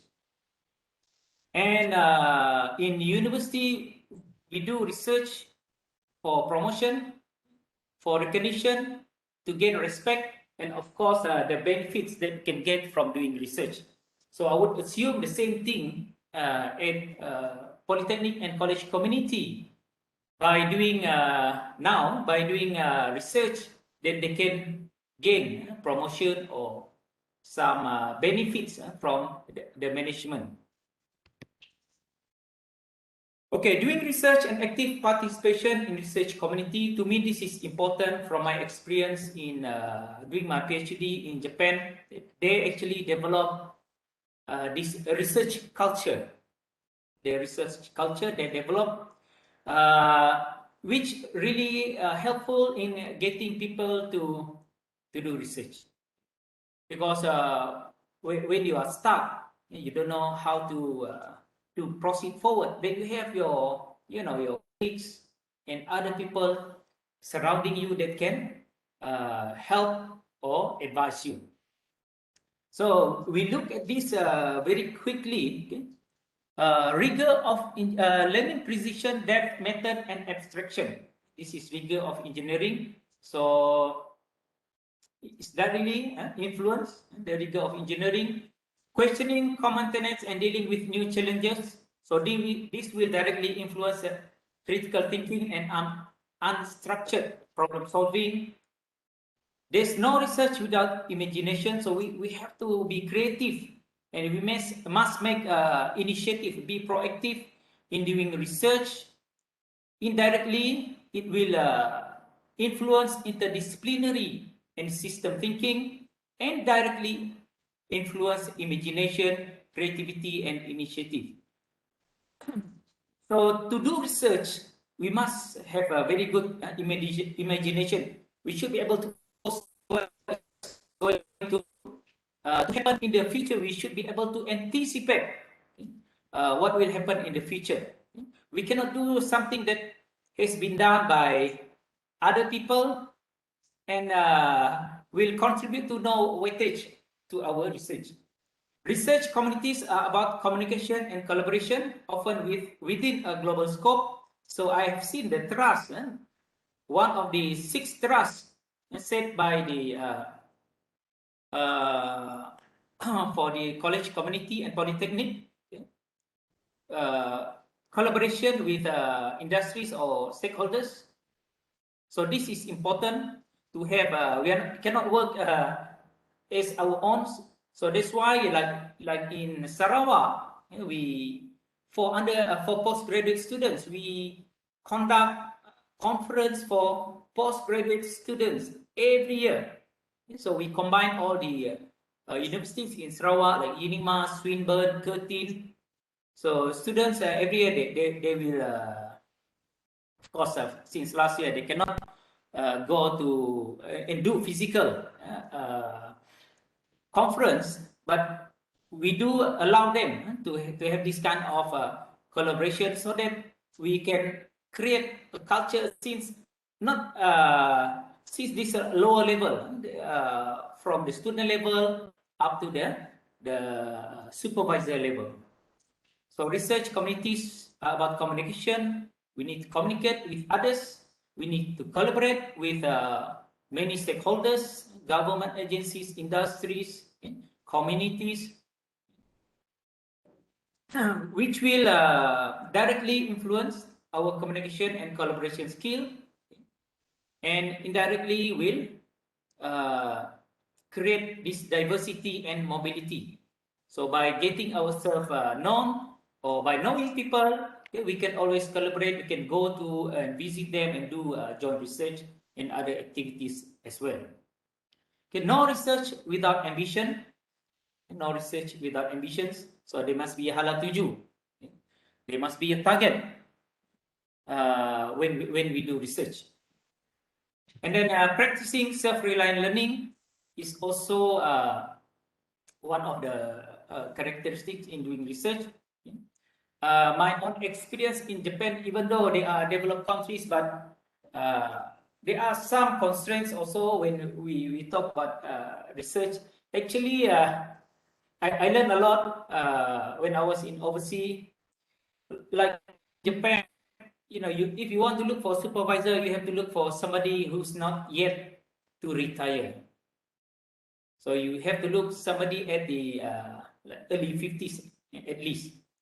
But I didn't know about that, so I got my supervisor who was retiring. I was his last student actually when he retired at the age of 65. So towards the end of their service, they will not be looking for any more research fund. So in Japan, all research labs are supported by industries, or they get funding from, they have their own fund to run their lab.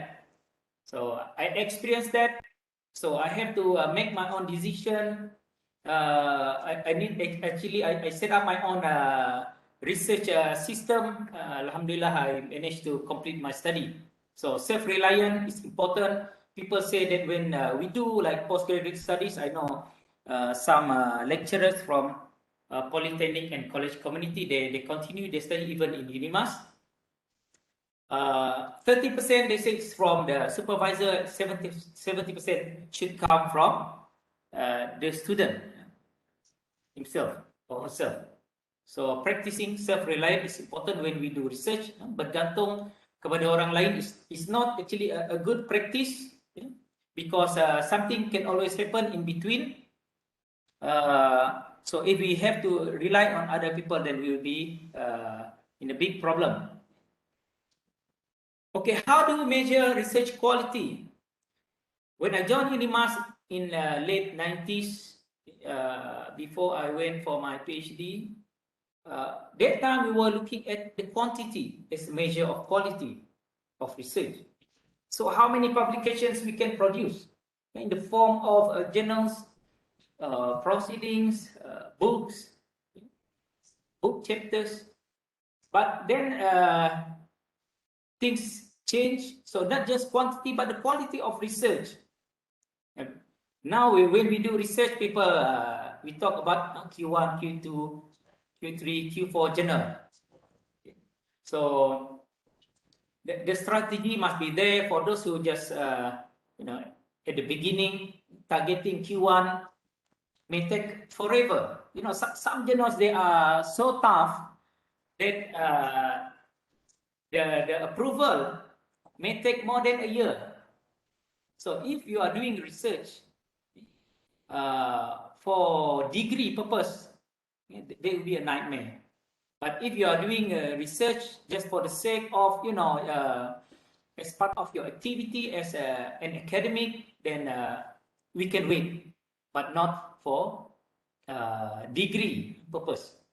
So quantity and quality, nowadays people talk about that, how many you produce, okay, to which journal that you send to. And then in UNIMAS, we talk now about citation of research outputs. So who actually use your research outcomes in their work? So at the university level, not only we look at quantity and quality, now we look at citation. The third one that we can use to measure this research quality is the research income. So people engage us to do like a research contract. Yeah, in UNIMAS also we have these research contracts which we do for some agencies or organization through our UNIMAS holding. Sendirian Berhad is our business arm. We look at the research quality of the organization by looking at the qualification held by the academic staff. So, like people, when we look at university, we look at the qualification of their staff, how many obtain or degree, PhD holders, master degree holders, or having professional qualifications such as IR, AR, TS, all these things. So the same thing, imagine when people are looking at polytechnics and college communities, community colleges, we look at the staff, what qualification they have for this kind of field that is being qualification being offered by the institution. This is important. So research, if they have many people with master or higher degree like PhD, this means that's a very good indication that the organization or institution have the strength in research. At least they have those PhD holders who have gone through the process of doing research. And recognition of academic standing like awards or invitation as speakers can also be used as measure of research quality. Impactful research. We look at theoretical impact. We come up with a new theory, or we improve on the existing theory. The practical impact of it, this means we can apply it. Like in Sarawak, we focus a lot on these rural communities. So something that we can directly apply for the benefit of this rural community. The policy impact that will help the government to come up with a better policy. And ROI. ROI is something that I don't really see yet in Malaysia. ROI. There are few, but not that many. But in developed countries, when they do research, that research contribute to return of investment. So whatever they spend, they gain much more than that, what they have spent.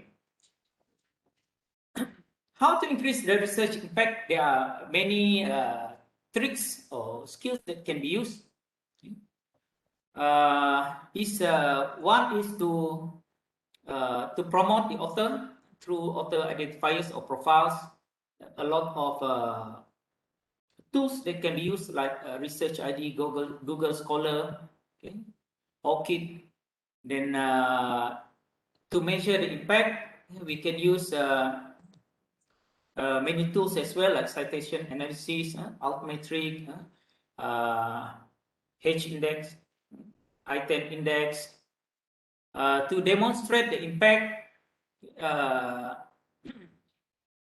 what we can do is actually to create a good networking. So this is where I think maybe the management of Polytechnic and Community College can look into this academic networking. I know they are doing that, especially the Polytechnic coaching, the engineering department. They are working actually very closely with my department at the Faculty of Engineering since I think since 90s. So the academic networking is very good. Okay. And then through proposals, we submit, and the ability to obtain many proposals will demonstrate the impact of research. Publishing strategies, like I said earlier, there are different types of journal. For example, we at university, we look at journal publications. We don't really look at like proceeding, but the proceeding is good for networking. This is where I suggest the management can assist the academicians to attend as many as possible conferences. Now it's even better, we can save a lot of costs on online conferences, so they can create networking and also to promote their research. Like journal, the publishing strategies, rather than going for Q1, we should diversify, looking at the possibility of submitting to Q4, Q3, Q2 journals, and looking for journals that are not that expensive, or some maybe free journals. Some journals are very expensive to actually, if you want to publish. Okay, education and research. How do we integrate between education and research? So I look at the plan strategy of Polytechnic and college communities. There are actually three cores or thrusts that I look that we can something appearing on my screen. Take advantage of thrust 4, pemantapan program pengajian. Trust 5, memperkukuh kolaborasi industri, komuniti dan alumni. Trust 6, memperkasa penyelidikan dan inovasi. So all these three trusts or cores can be fully utilized for the benefit of our education and research. For example, for the program pengajian, we need to actually integrate the research element when we do our teaching, rather than just delivering and expect students to listen. We try to incorporate a research element into the teaching itself. Memperkukuh kolaborasi to strengthen the collaboration between industry, community, and alumni. I think we are doing for industry and the community, but alumni is another potential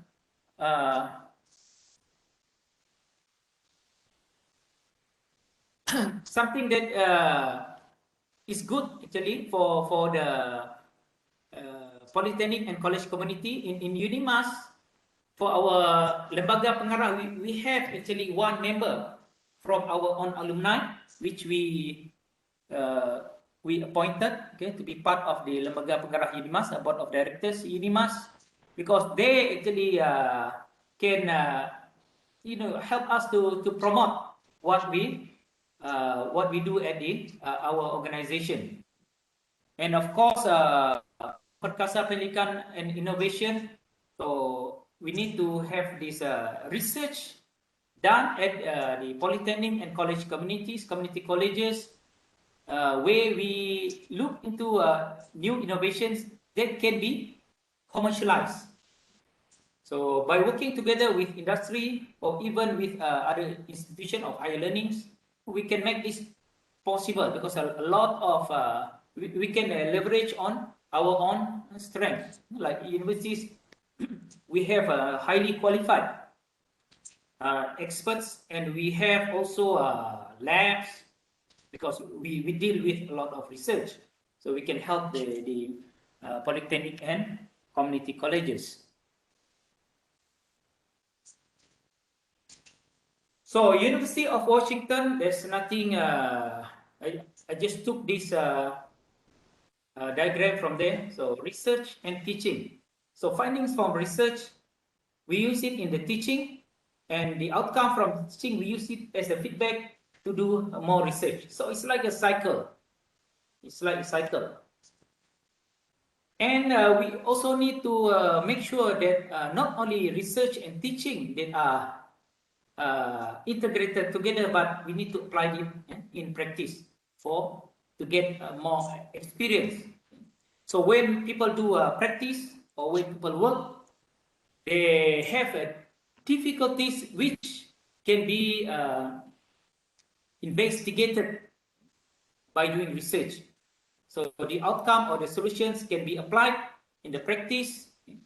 Teaching and training will allow us to identify gaps in the theory, which will be used as the justification of doing research. It will come back for the benefit of teaching in the form of descriptive theory. And the teaching and training will provide the qualitative and quantitative tools for people to use in practice in real life. And based on the practice and the experience, people come with rules, standards, and techniques which we can use in teaching. So you can see that this one is from this publication. So I used incorporated some research elements in my presentation.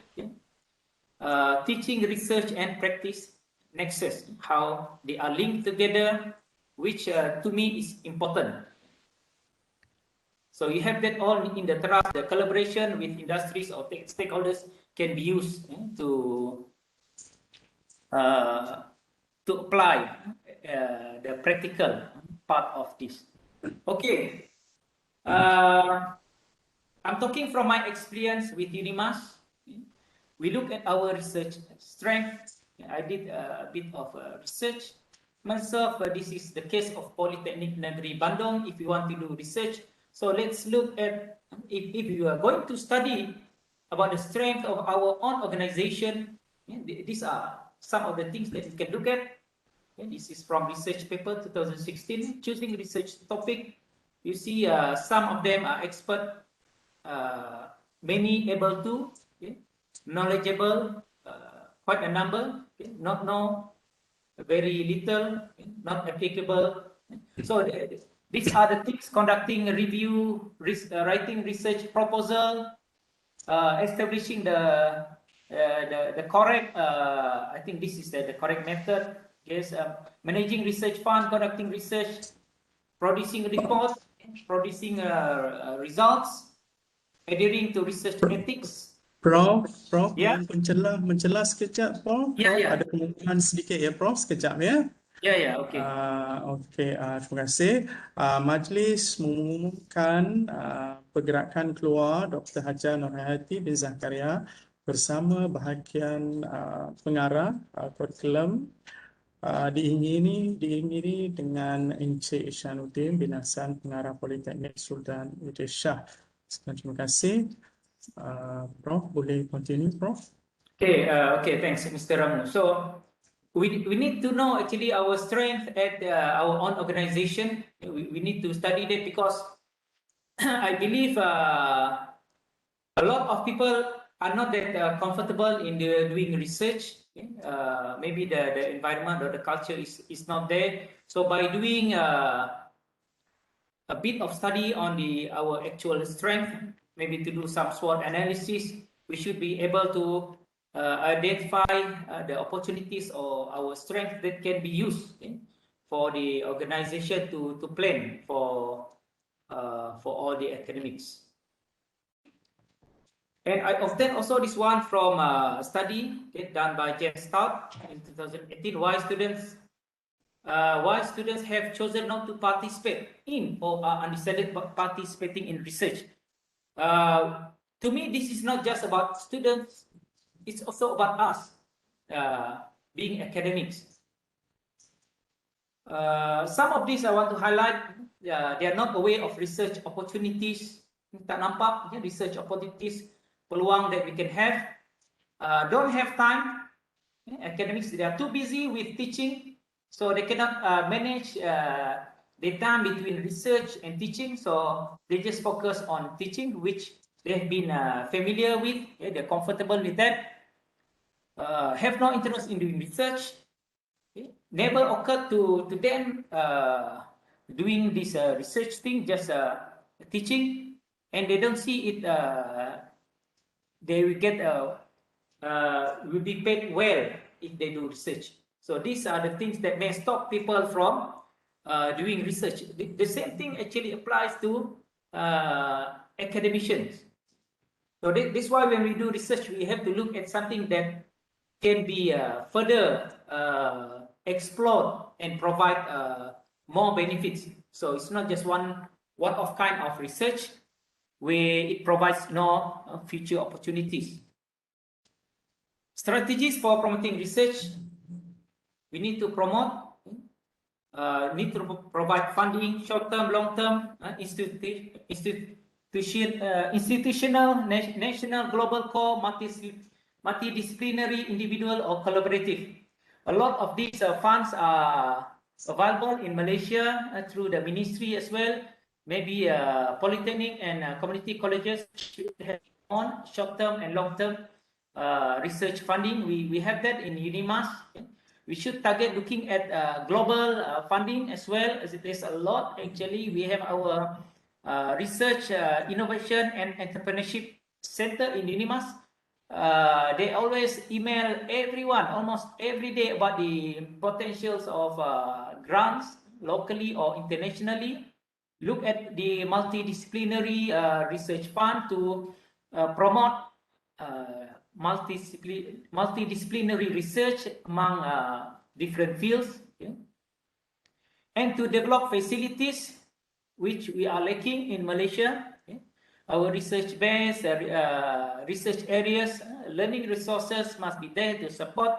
The problem that I see, we send our academics to overseas countries. They did their research with high-end equipment. They come back, they don't even have the basic tools to do their research. So this is one of the strategies. We need to support our academics in doing research. We need to help them in setting up their lab, for example. Okay?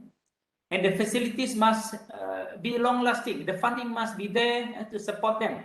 When I visited one university in Japan, the lab have this maintenance budget of 1 million USD. 1 million USD. So you can imagine. This just for the maintenance. You can imagine that they have much more for procurement and other things. So we need to develop monitoring facilities, guidance facilities, and also the mentoring. It's important to get well-experienced and senior lecturers to be the mentor of junior staff. If you don't have that, then you can work with universities. There's a lot actually of universities in Malaysia, University Awam and University Swasta, that we can collaborate together with to help us in research. And we must have the systems that will allow us to move further. The mobility, we allow our staff to maybe some attachment with industry, sabbatical. We interact with others. We engage with communities, with stakeholders. The institutional system must support our research. There's some professional, like in engineering, we actually having IR is something that will contribute a lot to the profession. So like UNIMAS, we do allow our staff to go for attachment with industry in order for them to obtain the IR qualification. And then the system also must be there to support our individual academics. Strategies for promoting research culture to support knowledge society. This is based on this journal 2015, which actually the same thing applied by all these successful institutions of higher learning. So to combine teaching and research quickly, there are 10 rules based on this publication here. Strictly budget your time for teaching and doing research. There must be a way for us to split our time between doing research and teaching. So we cannot tell ourselves just teaching, you're not comfortable with research, so no research at all. You must have some specific teaching and research goals. So this one, I assume that the organization will have to, at this very early stage, have to decide. It's like a top-down kind of thing, so that we can guide the academics to do research on top of the teaching. Don't reinvent the wheel. Sometimes we don't have to start everything from scratch, so we can make use of the existing one. We can improve. Don't try to explain everything in research. We just guide people. We don't have time to teach people from scratch until the end of it. So, but by training, asking people to learn themselves, we will develop this a very good culture of research. Be shameless in bringing your research interest into your teaching.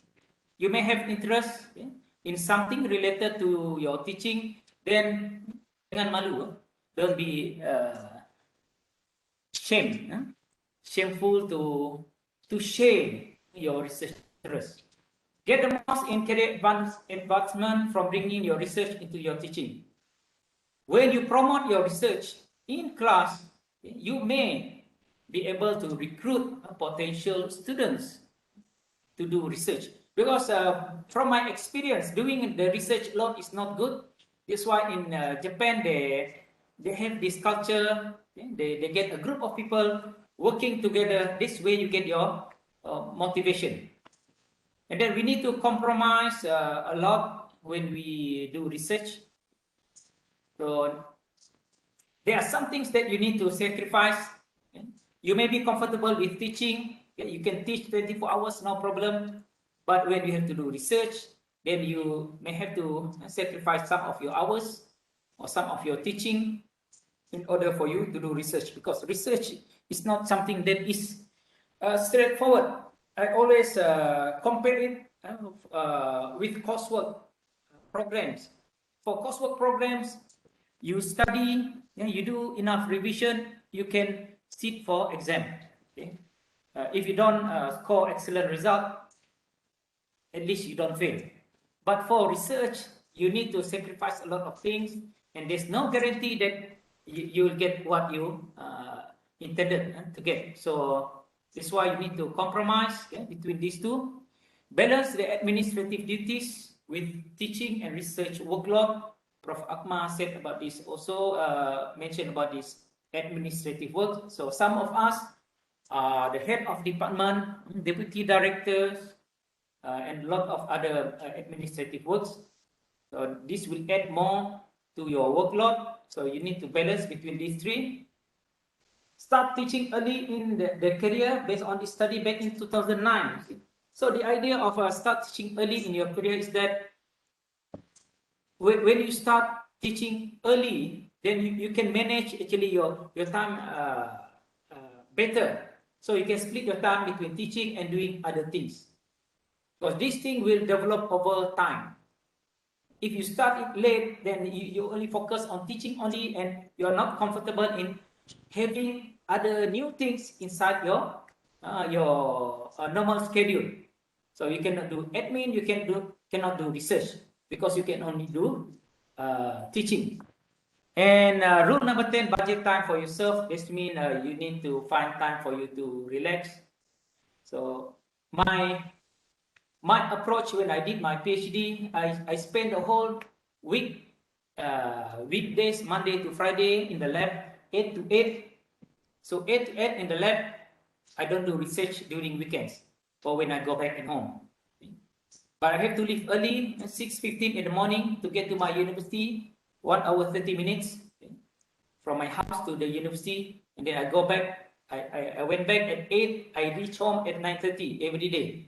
So strictly 8 to 8. So I have time for myself over the weekends or at night time to do something else. I think that's it from me, Mr. Ramu. It's already I exceeded already the time, so I have to rush because of the time constraint that we have. So Yes, apologize yes. for that, Mr. Ramu. So I think both Prof. Okay. Ahmad, we can take question if we have time. Yeah, thank you. Thank you, Doctor, for the valuable informations. But Doctor ada sebut pasal significance of the research, quality of the research, strategy of the research, and the most important part is this ROI, the return of investment. That is quite interesting, actually. This ROI is very important. Then only we can see win-win situation. Okay, so kita sebenarnya sesi yang seterusnya akan bermula pada pukul 11.30. Kita teruskan kepada sesi Q&A. Kita boleh kepada satu atau dua soalan. Boleh minta saya memberi kebenaran untuk saya share slide saya untuk membolehkan saya berikan QR code? Encik Azrin? Boleh memberi kebenaran kepada saya untuk share? Okay, yeah, good.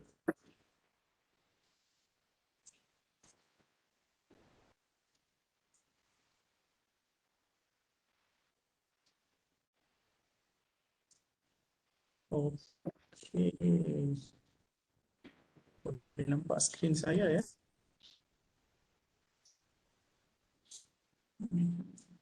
This is what we can do.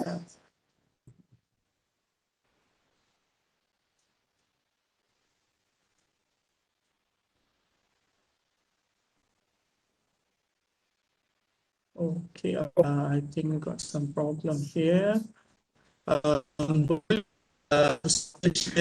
QR code untuk QR code untuk Q&A.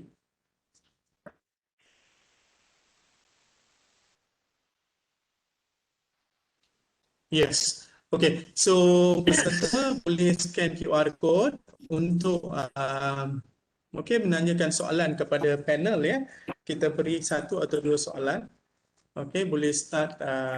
Okay.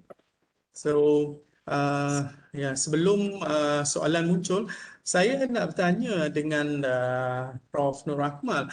Kalau kita tengok in terms of sekarang ni lebih, dah Prof. Okay, kita dah ada ya. As a student, I feel the learning process during this pandemic provide a lot of technological exposure. In the view of you, should this method of learning be continued after this pandemic? Okay, keadaan dia macam mana? Kita nak pergi ke belakang ke, ghostan pergi ke belakang ke, atau kita masuk gear ke depan? Okay, we go for beyond than that, or reverse back. Okay, panel, any of the panel? Prof. Wan atau Prof. Nur Akmal? Prof, I think dia tak boleh nak unmute kot. Oh yeah, tak beri kebenaran kot. Anyone please? Okay, done. Yeah, I got it. Thank you very much. Good. Yes, go ahead, Prof.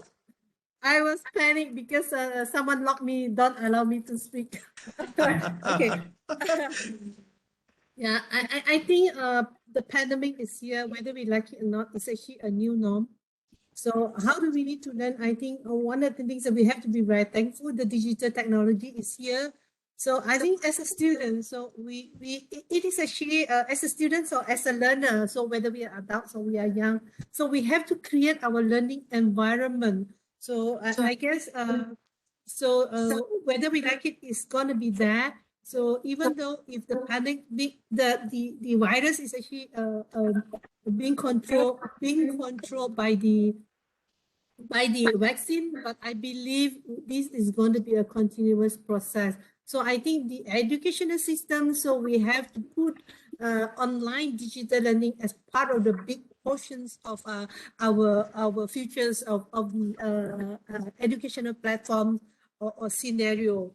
So I guess it's very important. So there's still a lot of things need to be arranged, especially how do we do digital mentoring, how do we do digital teaching and learnings, and then how can we actually attend to the students within this portion, but it's actually quite tough in the sense we talk about teaching of learnings or TWAT, especially the polytechnics and college community. So we talk about hands-on kind of teaching and learning. So, but I guess the whole paradigms have to be shifted. So we talk about AI now. So most probably at the end of this, maybe towards the future, the AI, the artificial intelligence will be coming into the teaching and learnings of the in these sessions. As I actually mentioned earlier on, so the future is unknown, but I believe the policymakers and our experts out there, so we are actually working very, very hard to look into how things can be hybrid in the sense of physical and digital. So I hope that actually answer your questions for these students when asking. So I believe the pengaras and the others which actually have direct contact with the Ministry of Education and Ministry of Higher Education may have the answer for that. Thank you very much. I also agree. Thank you. Yeah, I agree with that opinion. Actually, in UNIMAS, we have started with integrating technology with our physical activities for students, but this COVID has made things become faster. So people have to move to integrate between teaching and also this online teaching and physical teaching. Okay, don't try to explain everything. We don't have time to explain everything to everyone. Okay, especially when we have a big group of students. So we need to create a culture where we guide them. And research is different from this. Why my experience with a master and PhD student, research is not about full speed. We explain every single thing to them. What we need to do is we guide them. And we give them some guidance. You follow this and this, do it, and then you present and discuss with us. Okay, this is research. Okay, I'm not talking about this normal education. This is where that 30 and 70% rule come into effect. Okay? Because 70% is from the students' own effort. 30% is from the guidance. So that's why I said, don't try to explain everything, because you are not going to be able to answer to all the students that you have. Because we are teaching, imagine at university, for example, for the undergraduate students, okay, we integrate research in our teaching. So, but in the class we may have, I'm not sure about in other organization, but sometimes in UNIMAS Khusus Umum we have more than 100 students. Even 50 students will give you a lot of difficulties trying to make everybody happy. So don't try to explain everything, but you need to guide them, okay, to obtain all the necessary information or knowledge that they want. Yeah, I think I answered that question, Mr. Ramu. Yeah. Okay, thank you. Memang what we can see, the AI are coming in slowly, which will change the entire learning scenario. This is what I can see, because I'm teaching architecture. I can see what kind of, because now students are learning at night. Okay, they can learn anytime, anywhere. Sometimes we have to stood that. That's what happening for me. Normally I start my class at 9 p.m. You know, they told me the line is okay at night, not in the morning. Okay, I said fine. Okay, thank you very much. Kita sebenarnya kalau nak tanya soalan memang banyak kita boleh tanya, sebab benda ni benda yang baru ya. Tapi disebabkan oleh kekangan masa, saya memohon maaf kepada panel. Ini yang waktu yang kita dapat sediakan. Okey, setakat ini saja soalan sesi menjawab bersama peserta. Saya bagi pihak Polytechnic dan College Community mengucapkan ribuan terima kasih kepada kedua-dua panel, iaitu Profesor Nur Akmal dan Profesor Wan Azlan, kerana sudi menjayakan sesi webinar pada pagi ini. Terima kasih Prof. Terima kasih Allah. Okey, sekarang kita Thank you, thank you. Okay, can we on the camera? Kita nak pergi kepada sesi bergambar. Ini satu fenomena baru ya. Kalau dulu kita bergambar dengan kamera, sekarang kita boleh tengok fenomena kita macam mana kita bergambar. Inilah anjakan paradigma yang kita perlu menerima. Okay, minta semua onkan kamera. Encik Azrin can handle this? Boleh. Ya.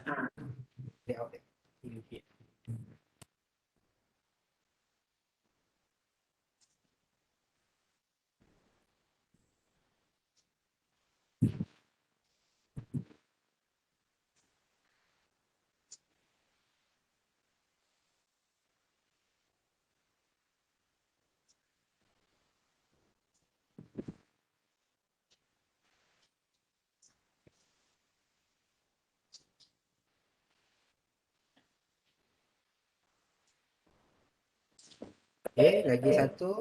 Sedia? 1, 2, 3. Smile. Senyum. Okay. Okay, terima kasih.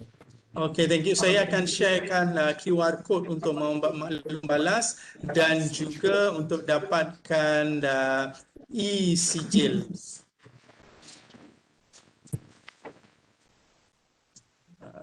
Dapatkan. Sekejap ya, saya share. Okay.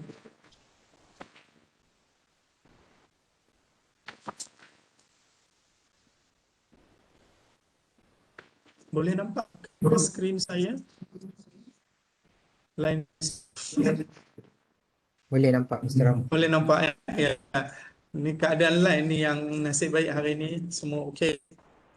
So minta scan QR code untuk memberi maklumat last dan jangan silap type key in nama ya sebab yang ni adalah auto generate untuk sijil. So anda akan menerima sijil tersebut. So thank you everyone. So this is a very insightful conservation, all this we get all this information. Hopefully kita boleh berjumpa dengan Prof Nur Akmal dan Prof Wan Azlan dalam sesi yang akan datang sebab my ex-student was your student, Prof Nur Akmal. Dia beritahu, Prof pun ada. Dia kata, okay, I was so happy because in the same in line. Okay, thank you so much. So I pass the baton to this pengurusi majlis, Encik Azrin Ramli. Okay, sekian, terima kasih. Thank you everyone. See you again. Bye. Okay, terima kasih diucapkan kepada moderator kita, Encik Ramo, anak lelaki Velusami. Maka selesailah sudah sesi webinar kita pada pagi ini, slot yang pertama. Kita akan continue untuk sesi slot kedua pada jam 11.30 pagi nanti. So terima kasih sekali lagi daripada pihak kami. Jumpa lagi. Assalamualaikum. Salam sejahtera. Thank you.